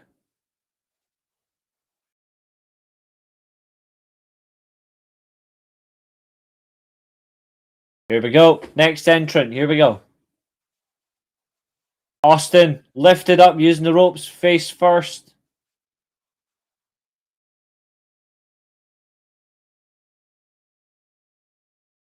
Mil Mascaras. Sorry, no, it's Piro. Mil Mascaras comes soon after.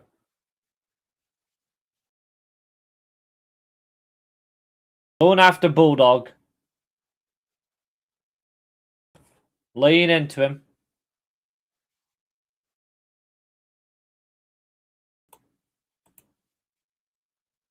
No problema, mi amiga. No problema. But honestly, I appreciate the fact that you think I'm a good streamer and it's helping you at your time considering how things are and it's difficult for you. That means a lot to me as well, so thank you.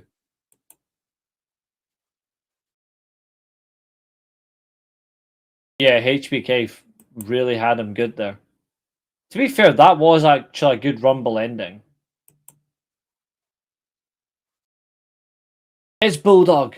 It's Bulldog. Oh, wait. No, it's Michaels. It's Michaels. To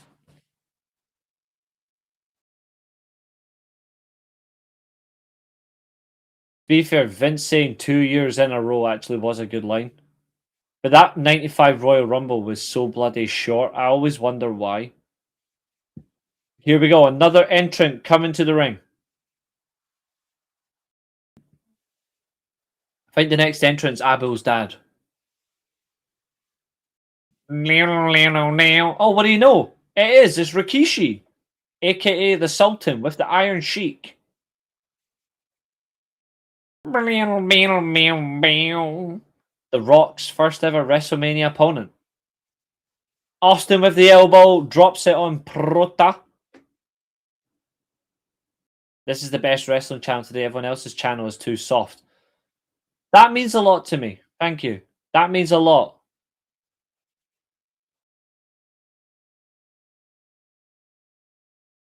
Rikishi, aka the Sultan, with his flop up boots and his chinwag ponytail that he probably stole off eBay.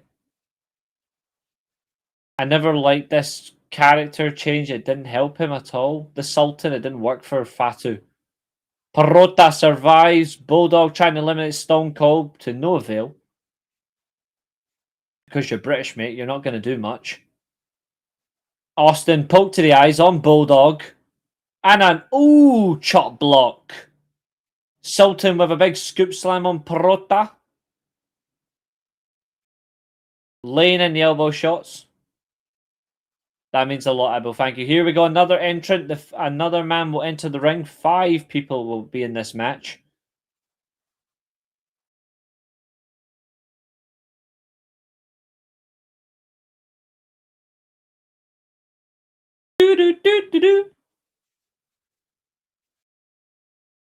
There he is. Mil Mascaras coming to the ring at this time. The man of 1,000 masks, but the man with a chest bigger than Cody Rhodes' entire lineage. Here we go, going straight after the Sultan. Even in this match, the Sultan's ass is fucking bigger than the Empire State Building. There we go, flying headbutt.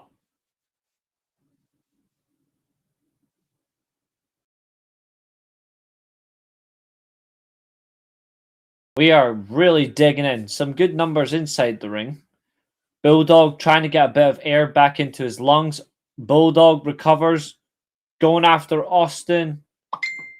The Sultan shitting the bed like he always does.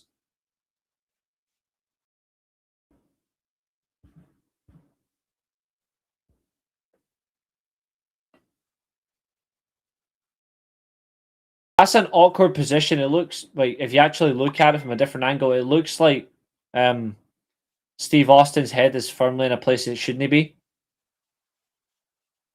Another entrant. This will be another man in the ring. 6 people will be in the ring. Hunter Hearst Holmesley. Hunter Homeless Helmsley coming to the ring. One-legged cripple coming to the ring. Triple Nose going after the Bulldog. That nose so big, it has its own zip code, as the Americans would say. Sultan getting in the way. Mil Mascaras protecting the Bulldog.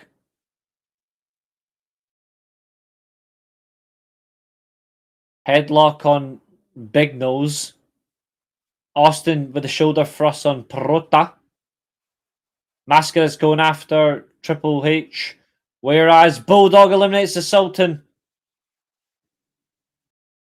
He'll be back after another repackage. Big clothesline from Austin on Holmesley. He's almost eliminated, but he hangs on. Austin really angry. Headlock takeover. Going up to the middle rope to drop the elbow. Yes. Here comes another. 6 men will now be in the ring again. Here we go.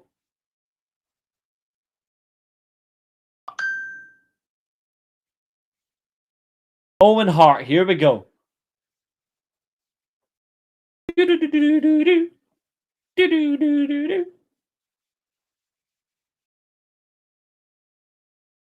He was so fucking good.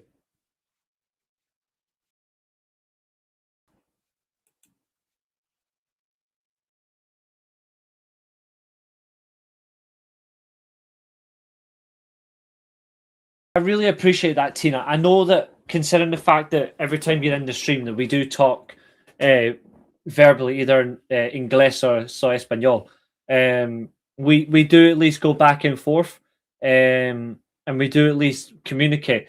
I'm glad that I'm able to entertain you, considering what you're going through. That means a lot to me. So, really, thank you very much. Bulldog's been eliminated. Owen Hart has shit the bed.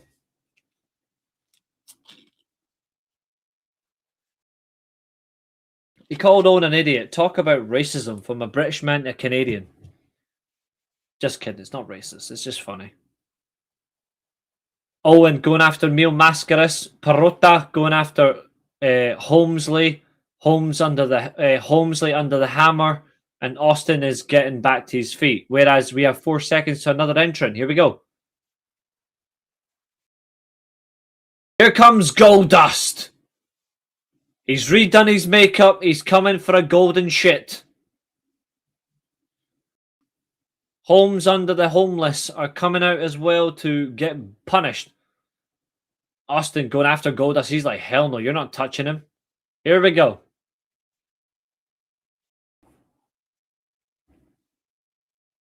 Oh yeah, absolutely. I like inclusivity.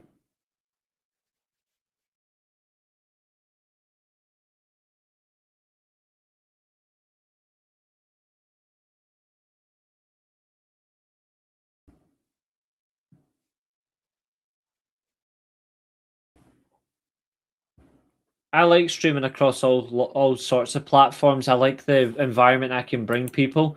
We are at 99 views. Thank you very much, everybody. It's not about what you get, it's about what you work hard for. And if you work hard, you will be rewarded. So thank you very much.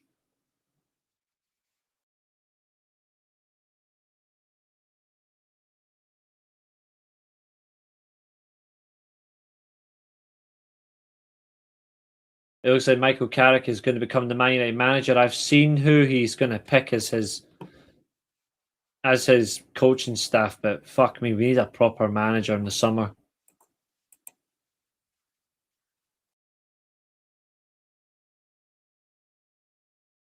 Cybernetical.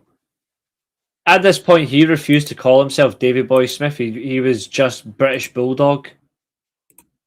He was good. Sibo Reticle going after Mil Mascaris.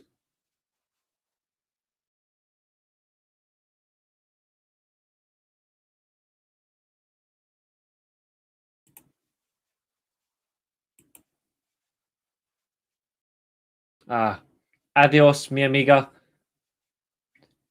Para inglés, para español. No problema, nada más. If you're doing watch-alongs all week, what's the next event? That's potentially tomorrow night.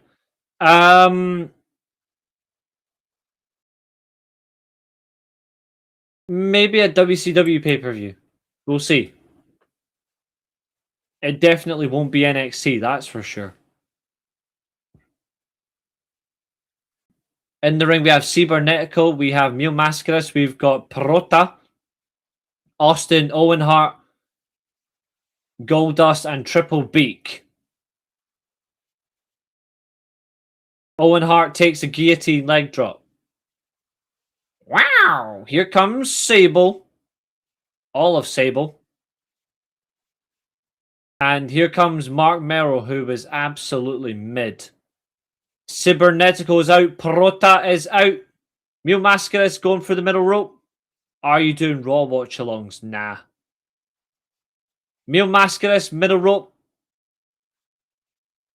He didn't eliminate himself. He never went over the top rope, you stupid moron. He went through the middle rope. He went through the middle rope, you donkey. That is abuse.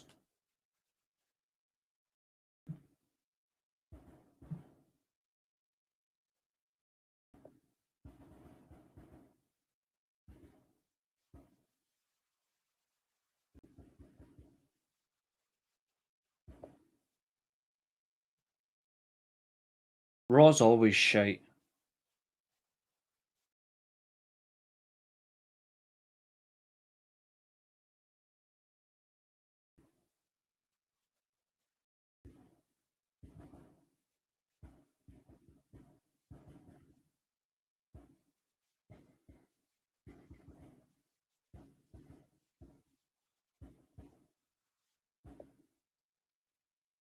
Don't worry, I didn't watch it.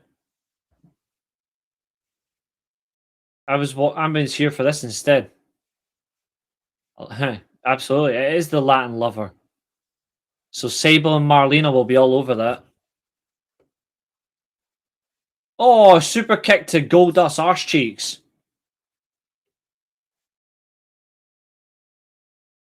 Mark Merrill was so crap. Yeah, I know. They've announced Finn Balor versus CM Punk next week in Dublin for the world title. Mark Merrill is being kicked over the place. Owen Hart got a big super kick to the chin. Owen Hart, when he cut his hair, that was the end. There's a potential for him, unfortunately. When they cut his hair, they ruined it. It was in Dusseldorf. Dusseldorf is notoriously boisterous, but it was crap for sure. In terms of what I've heard. Owen Hart jumps back in. I don't watch Raw as much anymore because Raw has no wrestling. There, Goldust is out by way of Owen Hart. Austin, Mero, Latin Lover, and Owen Hart remain. 4 men left with 2 chicks at ringside. Here comes Ron Simmons, or at this point, Farouk running at full speed.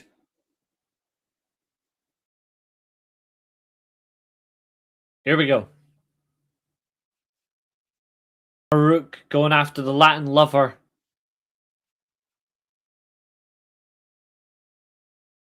Oh, here we go.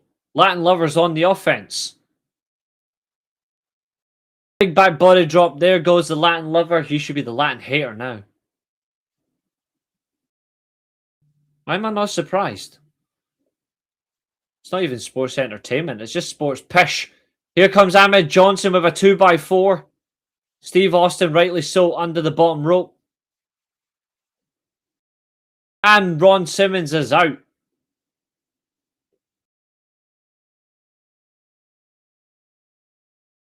To be fair, Farouk does love a bit of wood, so at least Ahmed Johnson's giving it to him. We are down at present to 3. Austin, Owen, and, well, some shite. Here we go. Another entrant.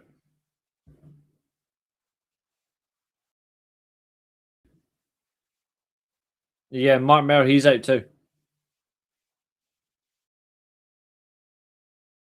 Here comes Savio Vega, who is meh at times.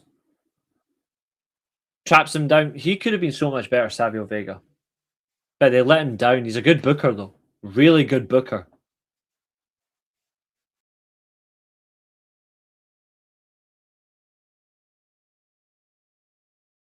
Stone Cold brilliantness Royal Rumble from entrant number 5. Spinning heel kick from Savio.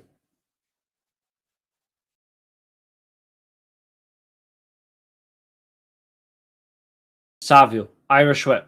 Austin. Flips him round.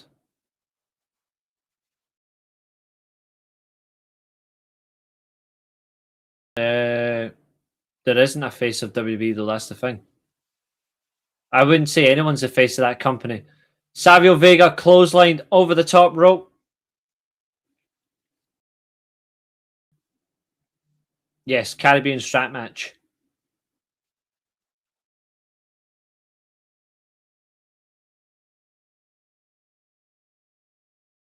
Austin dominated this, but it should have been Brett to win it. The story was much more important.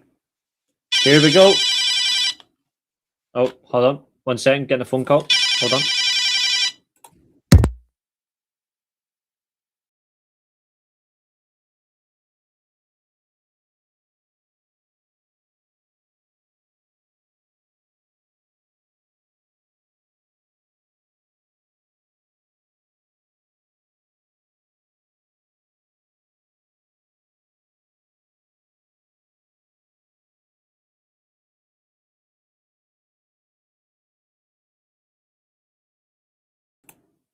Alright, I paused it at bang on 1 second to the entrant.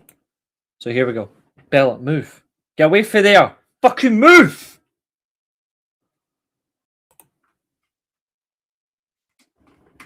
It's okay, Roy Sheen, as long as you feel better and look after yourself, that's all that matters. Here comes the roadie, Jesse James, who couldn't book pish if you gave him an opportunity. Austin beating the shit out of Jesse James. I don't like when Bella goes under my desk because I've got a lot of cables and stuff and she gets in the way. And it pisses me off.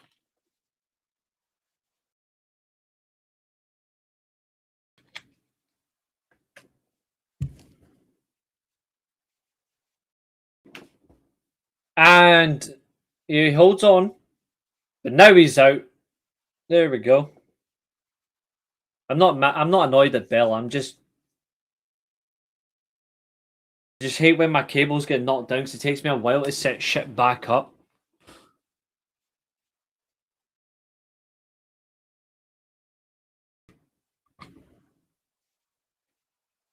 You know who's next. You know who's next. The greatest wrestler of all time is next. Austin getting his breath back.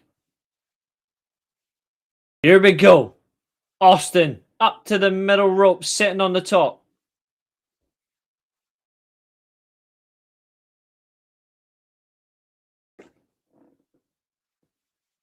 Here we go. Here comes Bret Hart. This is what we've been waiting for. Here we go. Austin telling Bret to get his ass in the ring. Here we go. And we're underway. Pistons fire. Here we go. Brett and Austin clashing. Brett gaining the momentum early on. Punches on Austin, who is exhausted. He's been in since number 5. Inverted atomic drop. Runs the ropes. Clothesline. Dex, the former $1 million champion, whose trunks are falling down. Up in the corner, Brett laying the shots into Austin, the body and the head shots. Working viciously is the Hitman.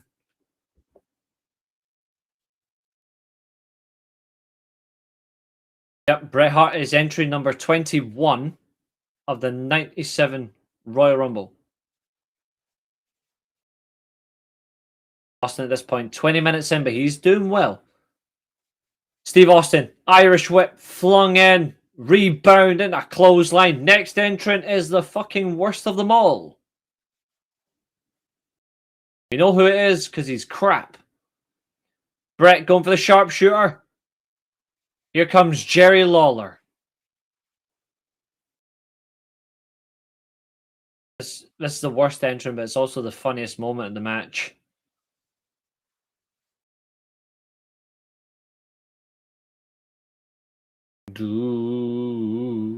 Those tights are horrible. Jerry Lawler leaps the ropes. Right hand. And a second. Down goes Lawler. He's out. Lawler has been eliminated after 2 punches.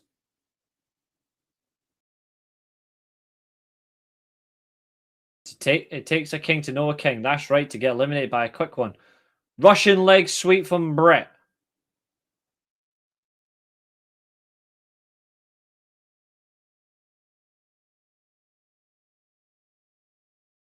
Brett, middle rope, drops the diving elbow on Austin.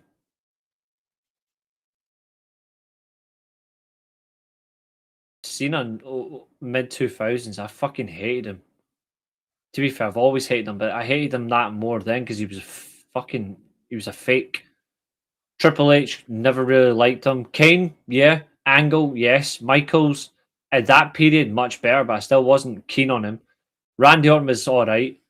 Benoit, yes, until circumstance.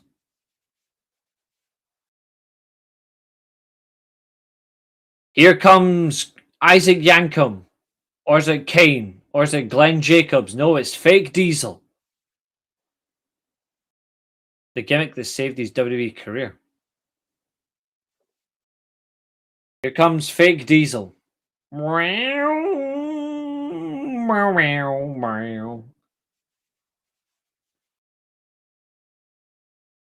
What's even funnier is Glenn Jacobs did the Diesel character better than Kevin Nash did.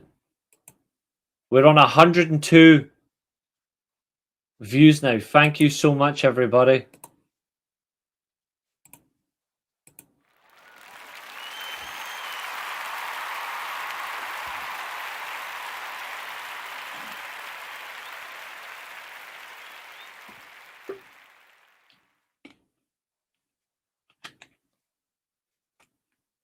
Fake Diesel trying to eliminate Stone Cold. Brett coming after him.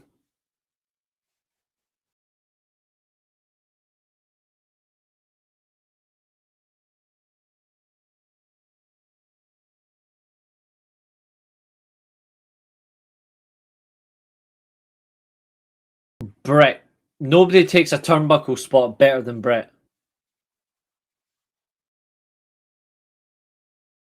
Cena was never cool. He was never good. He was just heavy bias. Here comes Terry Funk, a Texas native. Oh yeah, WWE were so all in on Cena when they really shouldn't have been. They did the wrong thing.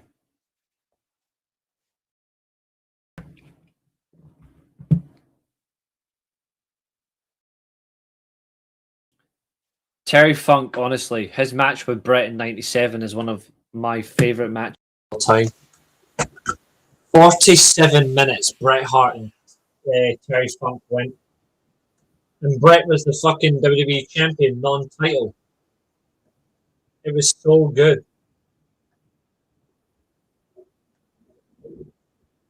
Brett, yeah, best seller of all time. In fact, to be fair, Brett's just the best ever, except promos, I admit. But he was a good promo, but he wasn't the best. Terry going after Austin. Fake Diesel being bullied by Brett.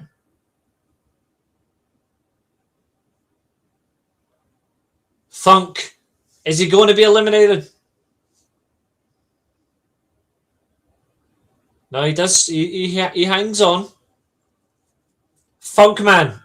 Oh, he smacked Brett.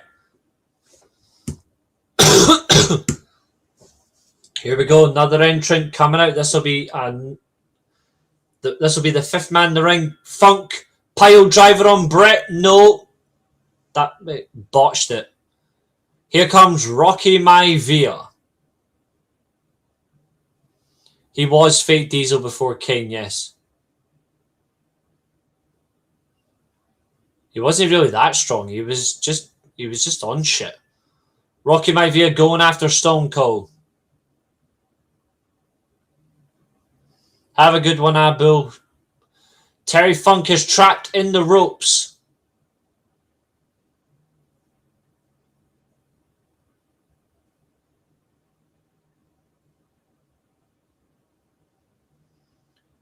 Rocky trying to eliminate Steve Austin.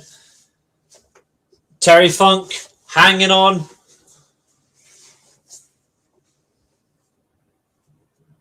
Like I say, the Vader match versus Taker is the reason why he was given the Kane gimmick.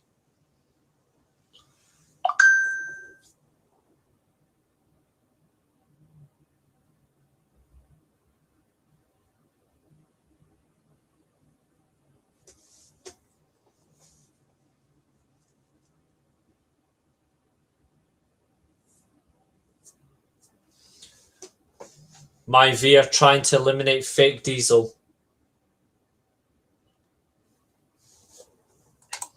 Who will be next into this match? It's Mankind. Terry Funk's biggest fan.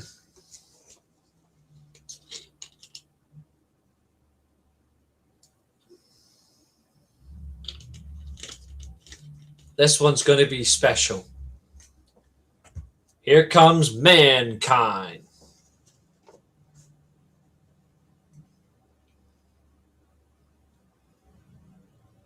This is my favorite version of Mankind. Going after Terry Funk.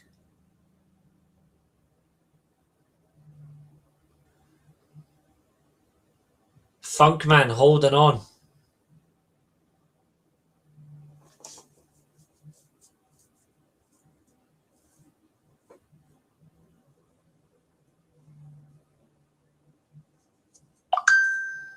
Austin going for a suplex on Brett.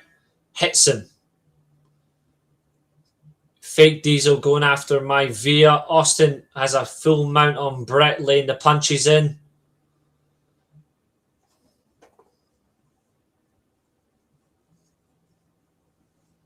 Mankind and Funk sticking at it. Another entrant coming in. Sleeper hold from Brett. Jawbreaker. Here comes Scorpio Sky. Or as everyone called him at this point, Flash Funk. I'm getting you a minute before my point. Unless what Clyde do you want?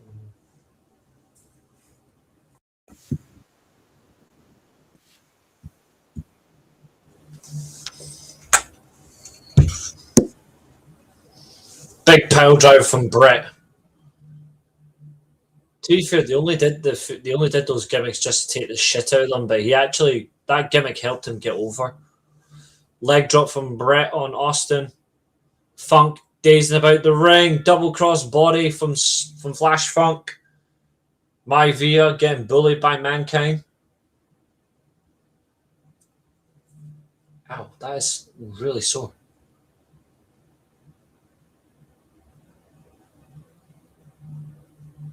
There we go, got it. Ow, that's sore.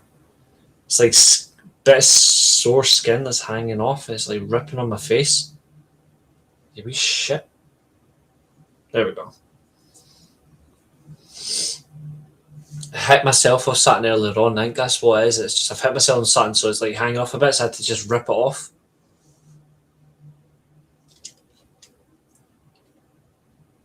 Three entrants left in this Rumble. Here comes Vader.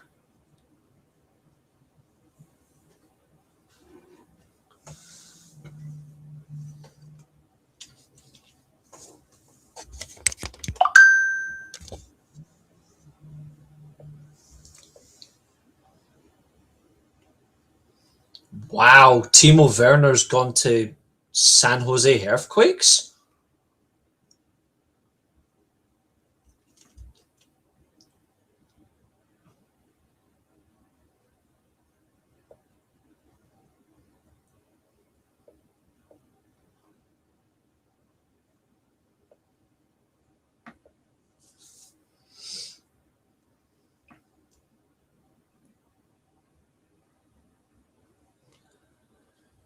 Austin trying an Irish whip on Vader, gets caught, and then the big standing splash.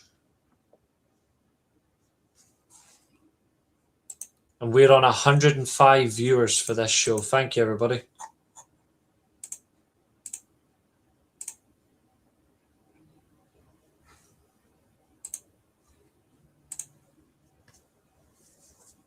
Flash Funk sidekick into Mankind. Vader poked him in the eyes. Poked Brett in the eyes, I should say. Two entrants left. This is entrant number 29.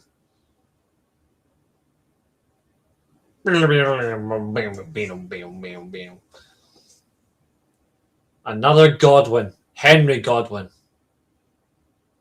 And you know who number 30 is?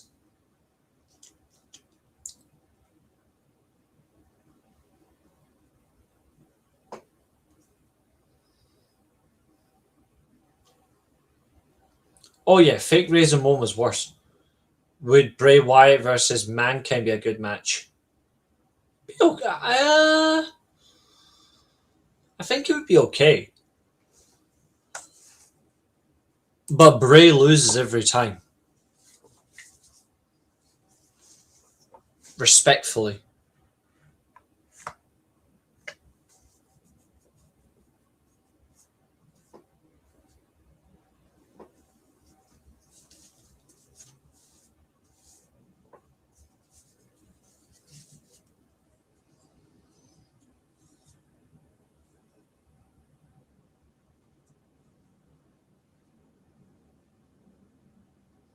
Actually, that's something I forgot to do. Hold on, 2 seconds. Something to do in the background. Final entrant is going to really cause a problem. Here he comes.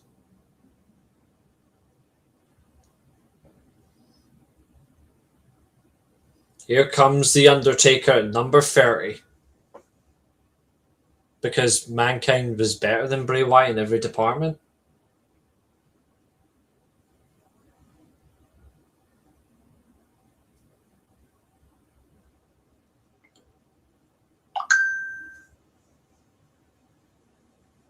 At WrestleMania 13. And will 13 be the lucky number of The Undertaker? I need to buy this for my back, so I'm buying myself a massage gun. And don't worry, it's perfectly safe. It's just for my back. 20 quid though. Taker going after Vader. Decks him. Now Mankind.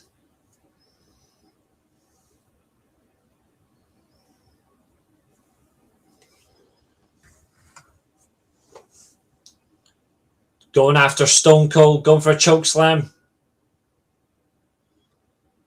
Choke slam.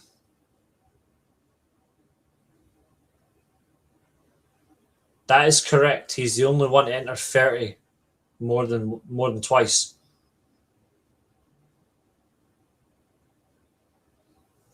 Going after Diesel. Now he hits Flash Funk in the face.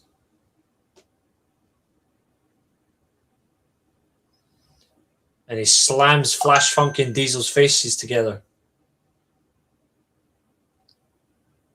Tomorrow's a big day for me as well. I've got a lot on tomorrow. Flash Funk went for that karate kick and it backfired. He's going to get eliminated now from a follow-away slam. Yes, big follow-away slam. Rocky Maivia with the weirdest punch of all time. Tries to punch Taker and backfires. Now he's eating a headbutt. Mankind punching fake Diesel. Brett and Austin still going at it in the other corner. Taker standing elbow on the cranium of Terry Funk.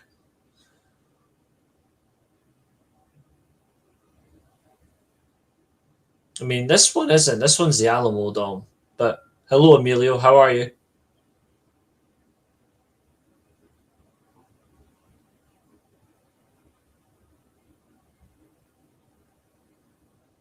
The Roseman Bowl.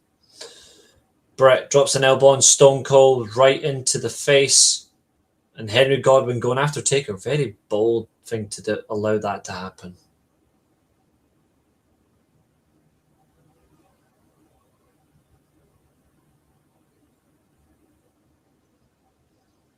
It is, but unfortunately this one's going to be crap. At least this one's a proper Royal Rumble. Stone Cold has reached 40 minutes in the Rumble thus far.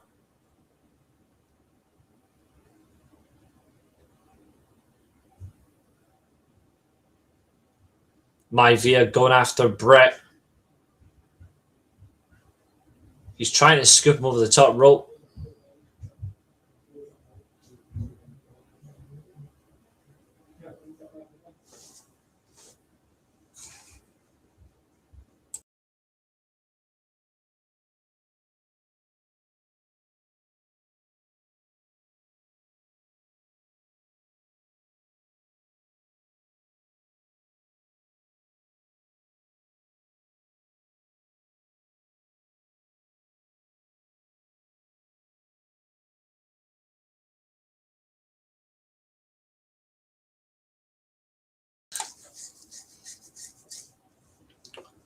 Taker still going after Vader with the body shots.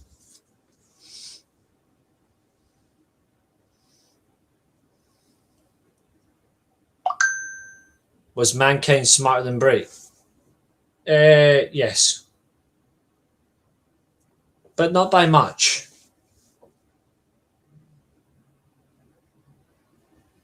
Overall, they're two of the smartest that the business has had overall. Foley and Rotunda. Godwin again going back after Taker. This is brave.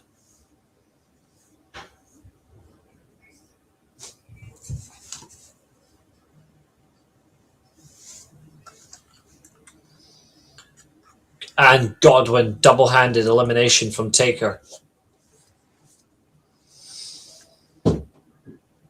Taker going after Mankind, Diesel, and Maivia. Headbutt to the back of the head of Mankind from Taker.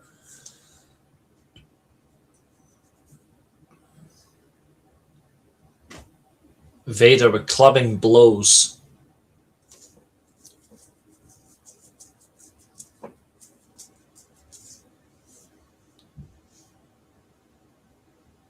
Oh, mandible claw.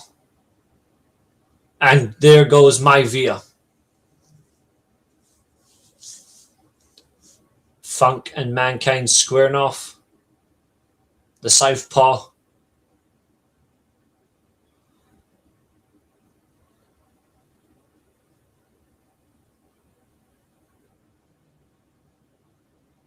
In ways, yes.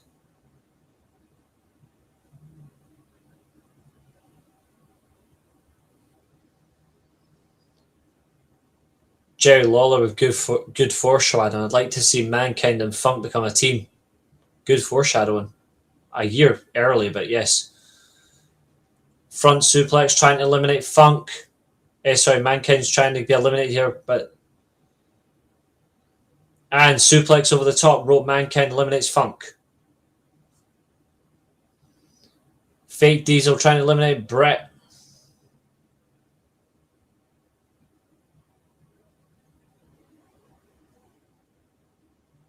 And Mankind's out. We are down to 5 men.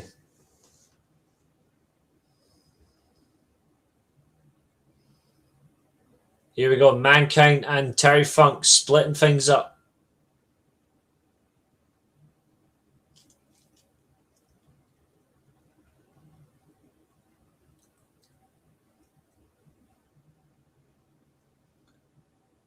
Here we go. Austin drags down Diesel.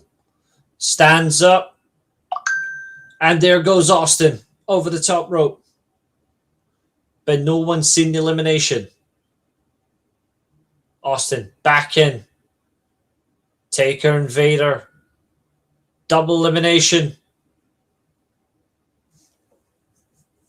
Fake Diesel eliminated by Brett. And Austin. Yes. Austin steals it. And Bret Hart's about to lose his temper.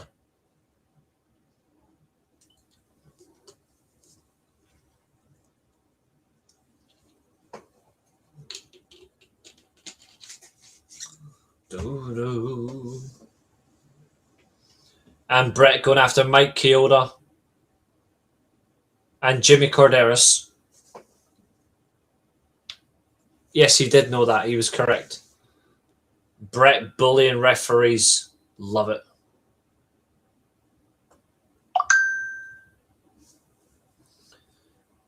It's always funny when Bret bullied referees. He's proper Snap McMahon.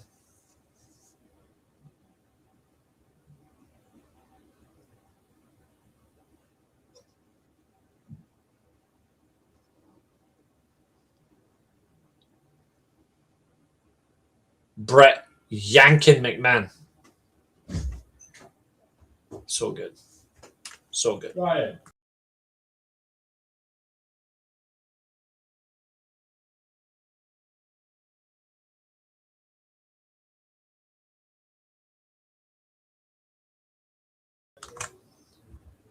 It's funny how Bret just starts swearing, so JR's response is, "We do apologize, ladies and gentlemen."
Yep.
Mm-hmm. It was a good backstage segment, to be fair. This is one of Shawn Michaels' best matches.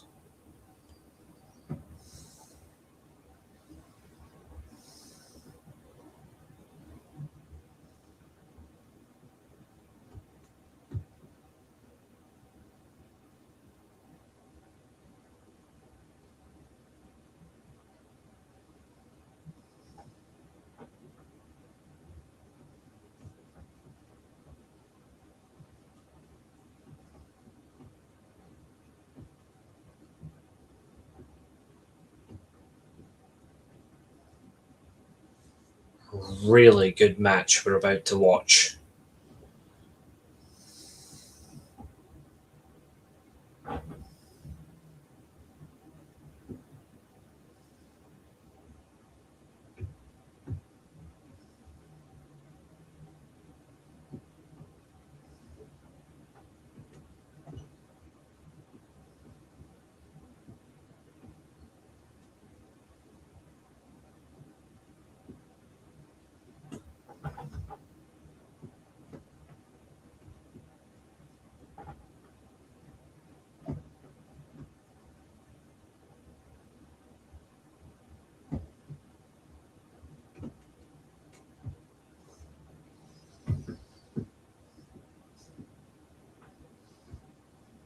This match was great. I really liked this one. It just had a lot of drama to it, and it was just so well done.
Wearing the red tights, the hearts designed like the Texas flag. Not my favourite of those attires. For me, it was SummerSlam 95 and WrestleMania 12.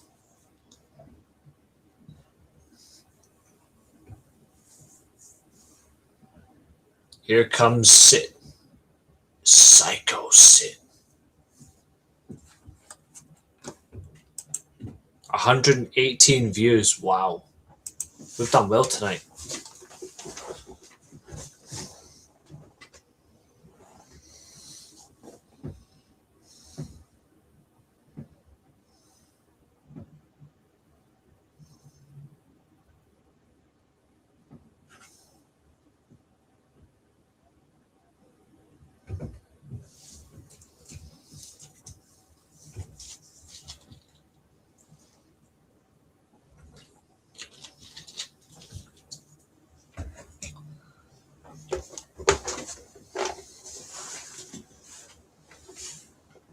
I mean, that is a true statement. Up until that point, Sid was the most dominant world champion they had in terms of big man presence. Until a couple of months pass. I like that eerie theme song. It was so good.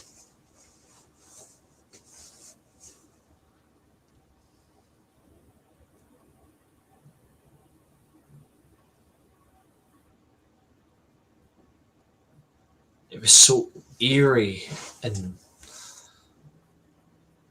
that's what's so good about it.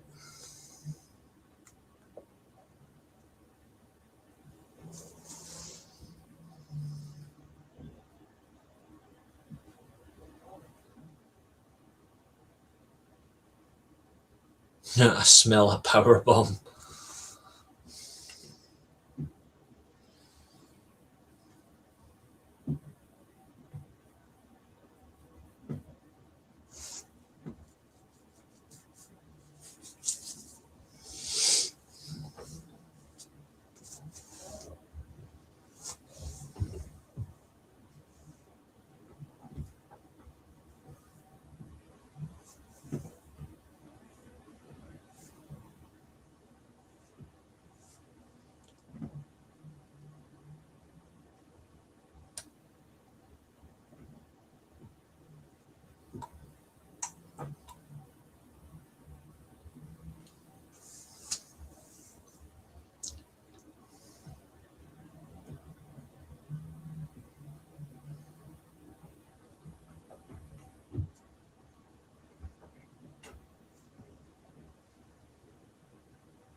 And we are underway.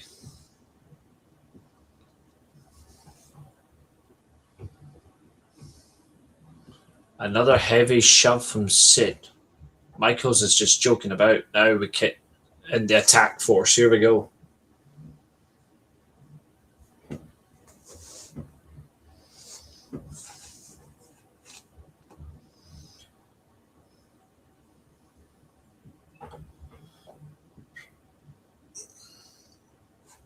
Right, we've got about 20 minutes left of this pay-per-view.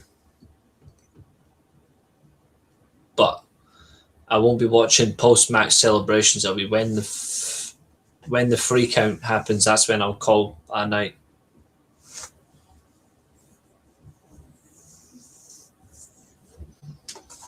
Will we get to 120 before the night ends? Yes, we are. 120.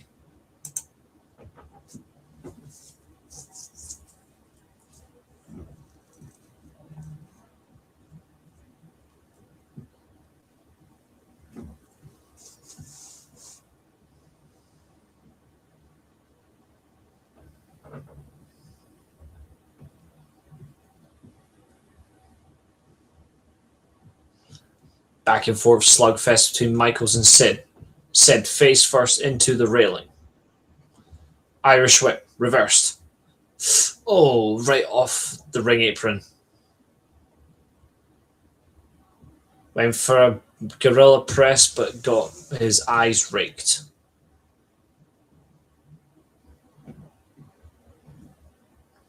Michaels up top. Went for a shoulder block, got caught in a power slam. 2 count.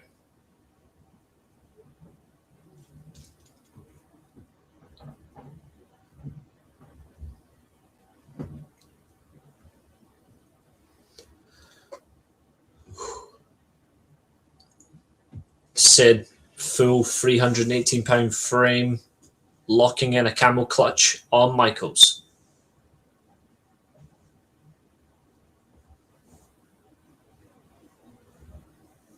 A fantastic move, the camel clutch. And a hip drop.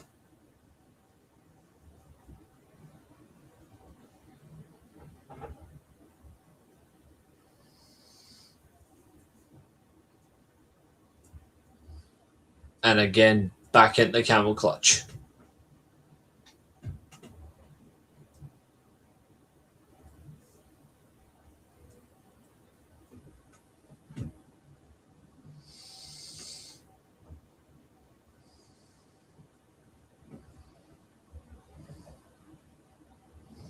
And a big hip attack again drops on the lower back of Michaels.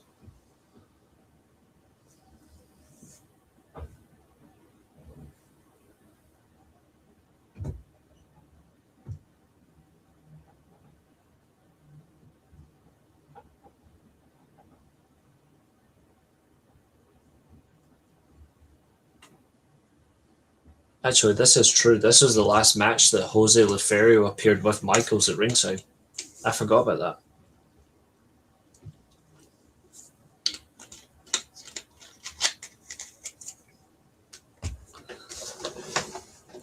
Went for a hip attack and missed. Michaels going after Psycho Sid. Irish whip reversed. But it kicks him right in the chin.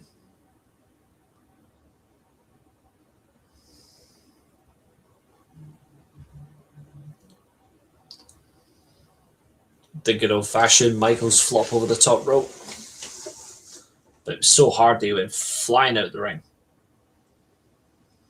Not the usual.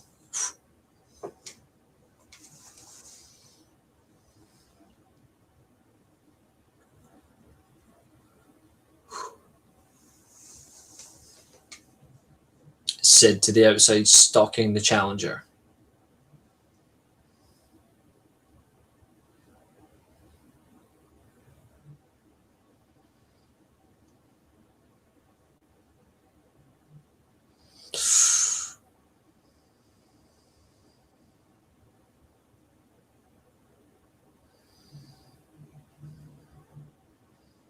Good strategy.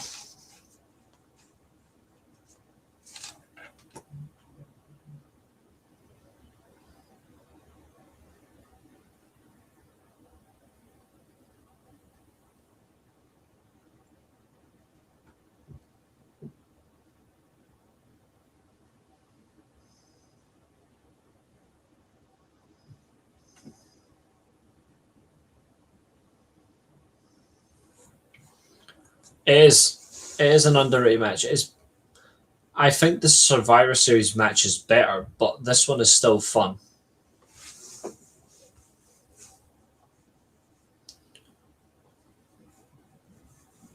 Tomorrow, I've got no idea what event we'll do, but I will have a look. It will be WCW, though. Big clothesline. Actually, let me see. Let me see. If I open Daily Motion. Let me see if I can do.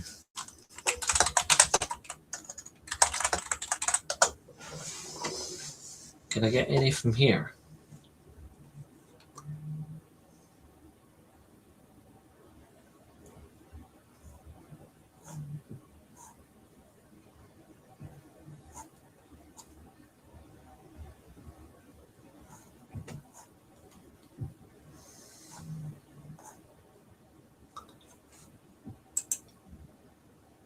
125 views now on this watch along stream. Thank you, folks. I really do appreciate it. I really do. I don't take anything for granted.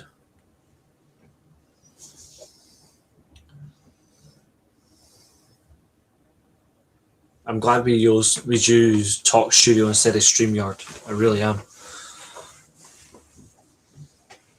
It's so much better.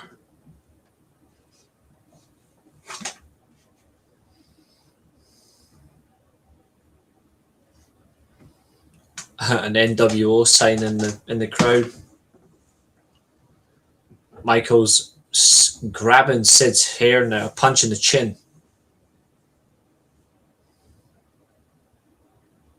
Oh, the Mongolian chop. Forearms into the back. Now bear hug again.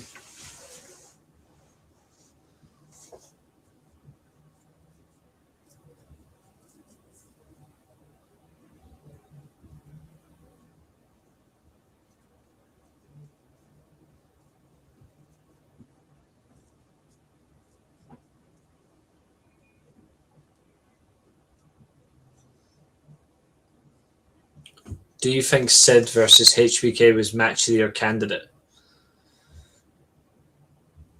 No, but that's not because it was a bad thing. It's just that, oh, big inverted helmet drop. It's just there was so much better matches that they eclipsed it. But it was a good match.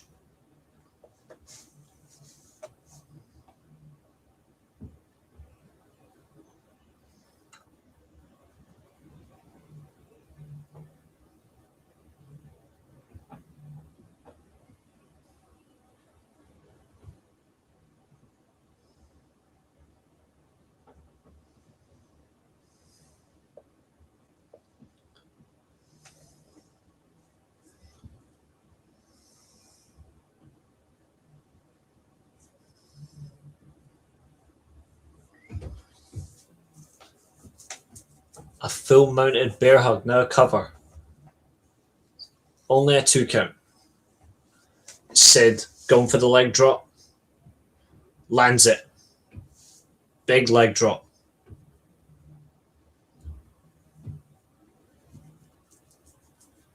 Exactly. You look at 97, you had Brett versus Austin. You had Brett versus Taker. Taker versus Austin. You had a couple of Japanese matches like Misawa and Kobayashi. You had Brett versus Funk. Savage versus DDP. The greatest match of all time, if he hadn't been a moron, would have been Starrcade 97. And to be fair, the Starrcade main event at 97, and also Guerrero versus Mysterio. Guerrero versus Malenko as well. Michaels with the forearm. Going for the elbow.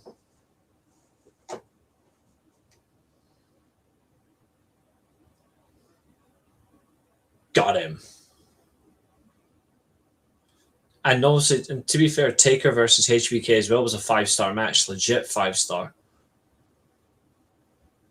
He's going for the super kick. And he got caught. Went for a big fist and missed. And backdrop over the top. 97, honestly, is for me the best year in WWF's history anyway. Oh, he's going for an outside powerbomb.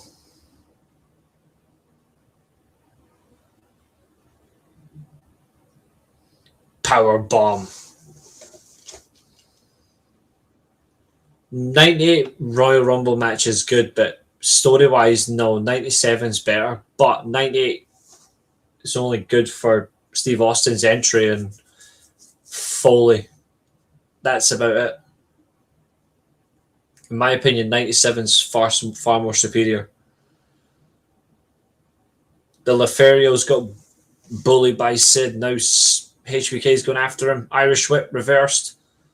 Ref bump. Choke slam. Sid's chokeslam was so underrated.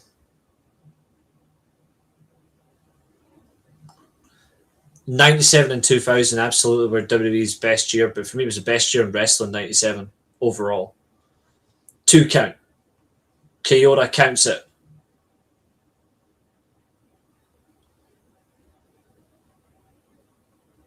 Earl Hebner knocked to the outside just for safety.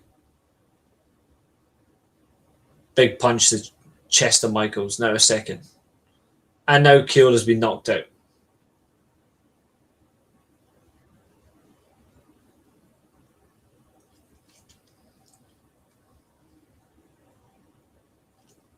Oh, Jose Lothario up in the apron. Michaels got the camera.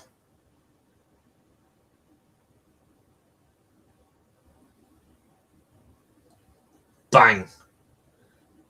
2 camera shots.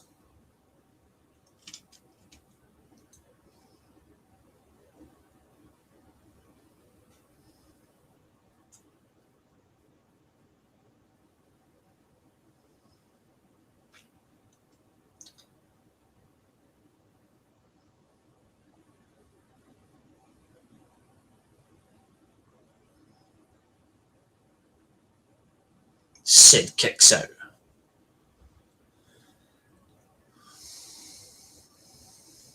He's tuning this band up.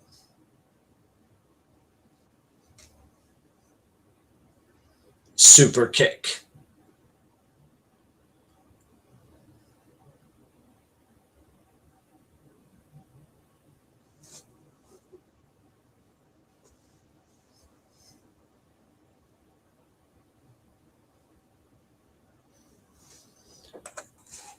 The winner of the main event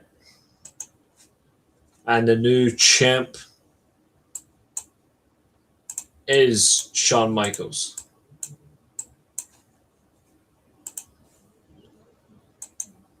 That was fun.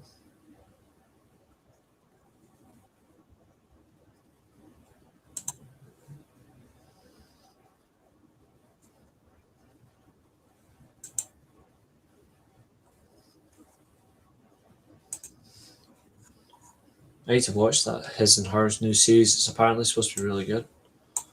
Right, if I move that over here, I need to find. I'll figure out what WCW pay-per-view we'll do tomorrow. I'll figure it out.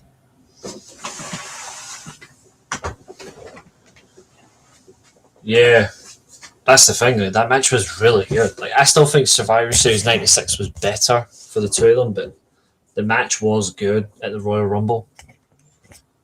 Slightly shorter. I don't know why, actually. Oh, wait, no, it's because Michaels wasn't well. That's why. But yes, I will look for I'll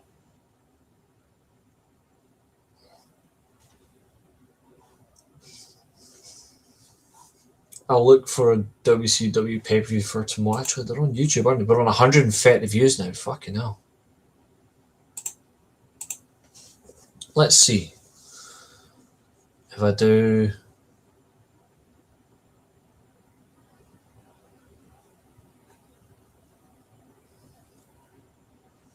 Let's see. WCW Vault.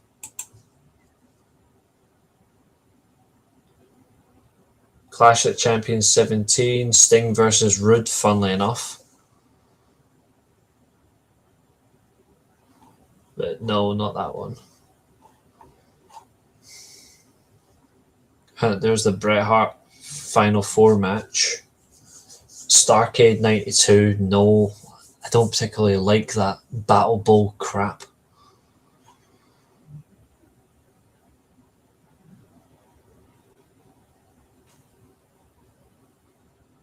Super Brawl Revenge 2001.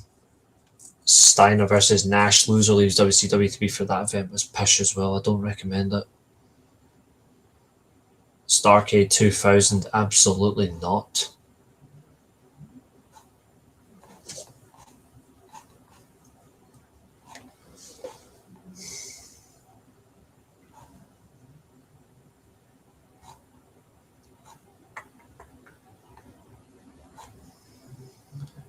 Yo, I know which one.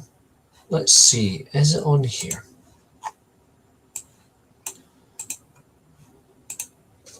Have they uploaded it? Let's see.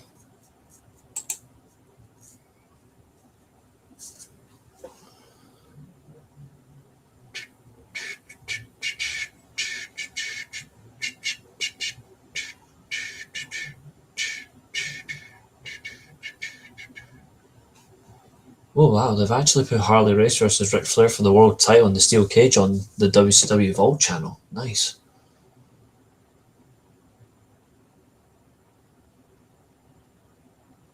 That Sting Hogan match from Nitro, December 29th. Jesus Christ, that was bad.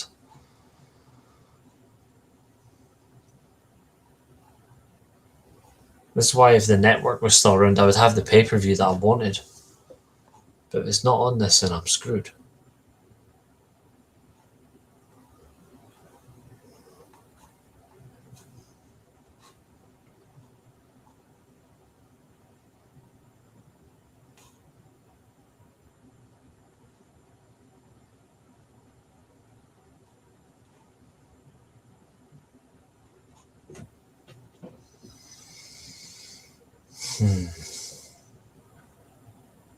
Halloween Havoc 93, no. Fall Brawl 99, Hogan versus Sting. That's my most liked tweet.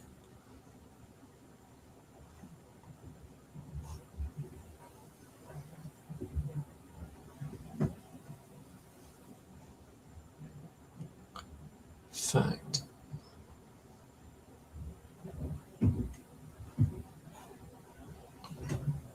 Let's see if I can just search it.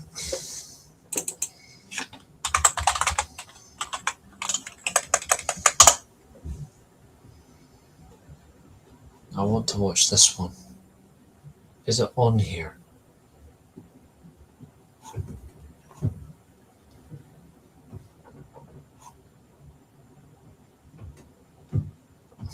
Maybe on Daily Motion.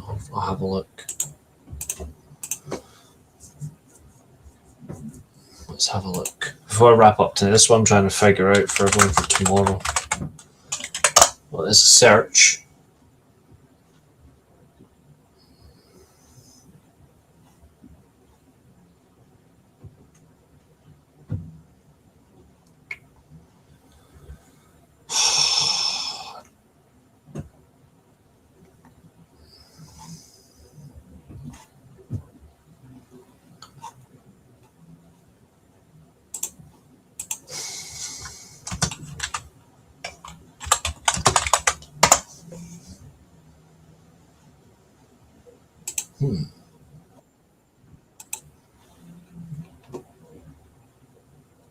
They do have full pay-per-views here, but it's not got...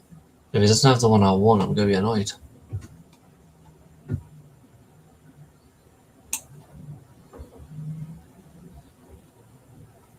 No.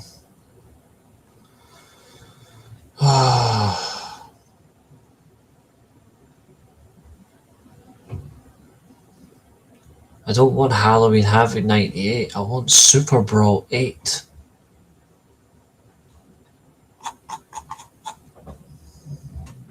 That's the one I'm looking to find. I'm trying to find Super Brawl 8. It's one of my favourite events.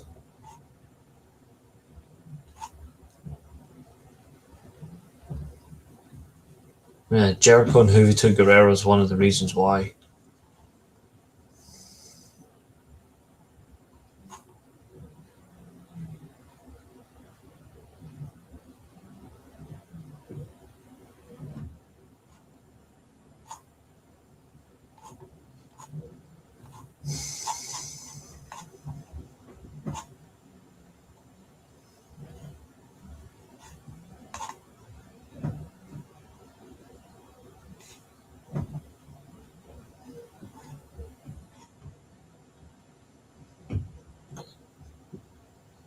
Actually, I know what we could do.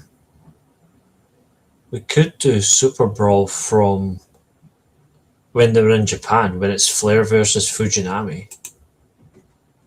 That's Super Brawl 91.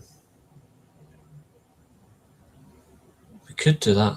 honor yourself, well, humor yourself, and watch a WCW 2000 pay per view. What's all this pre-recording? What are you talking about? This isn't a pre-recording.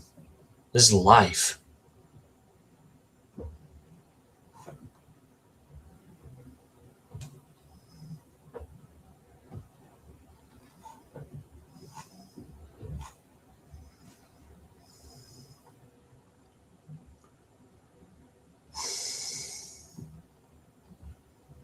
I refuse to watch anything from 2000 from WCW again. I never will.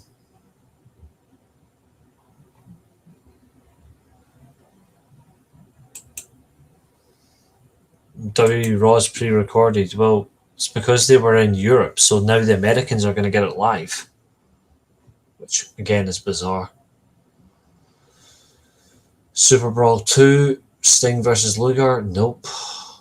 Give me Super Brawl 8, you bastards. Why is it not on here?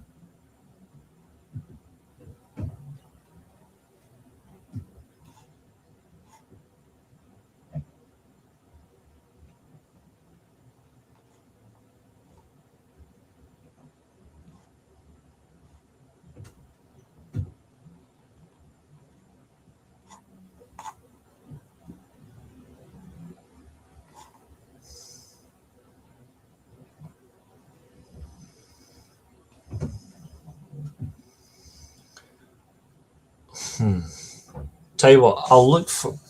Yeah, it was live in Europe, but not in the US. But like that's what I'm saying. Like it'll now be recorded for the Americans to watch. They'll record it just so they can watch it. I'm thinking I'll find a pay per view. I'll find one, and then that's what we'll do tomorrow. It definitely will be WCW. Oh, there's a full playlist here. Pay per views. Okay, hold on. Halloween Havoc 98. No. Uncensored 96. No.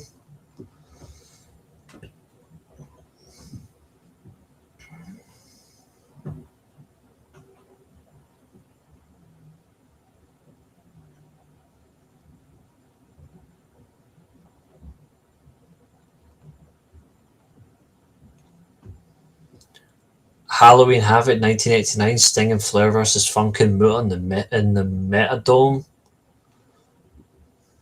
Well, Moot on the Thunderdome, sorry. But they actually want to call it the Metadome first.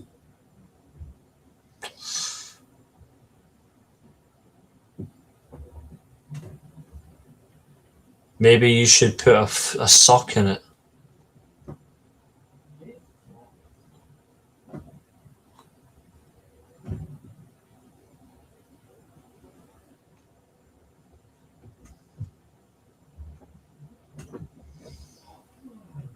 I'll find one. Anyway, folks, I'm bouncing. It's 12:05 at night. I'm off. I'll see you tomorrow. Thanks for tuning in. These are all brilliant. And final view count 135 live views. Thank you. See you tomorrow. Good night. And today, our time comes to an end. This has been another exciting stream. Thank you very much for watching. And also, remember, if you get cracked over the head with a steel chair, you're not going to get concussion. You're just going to come back here. Goodbye.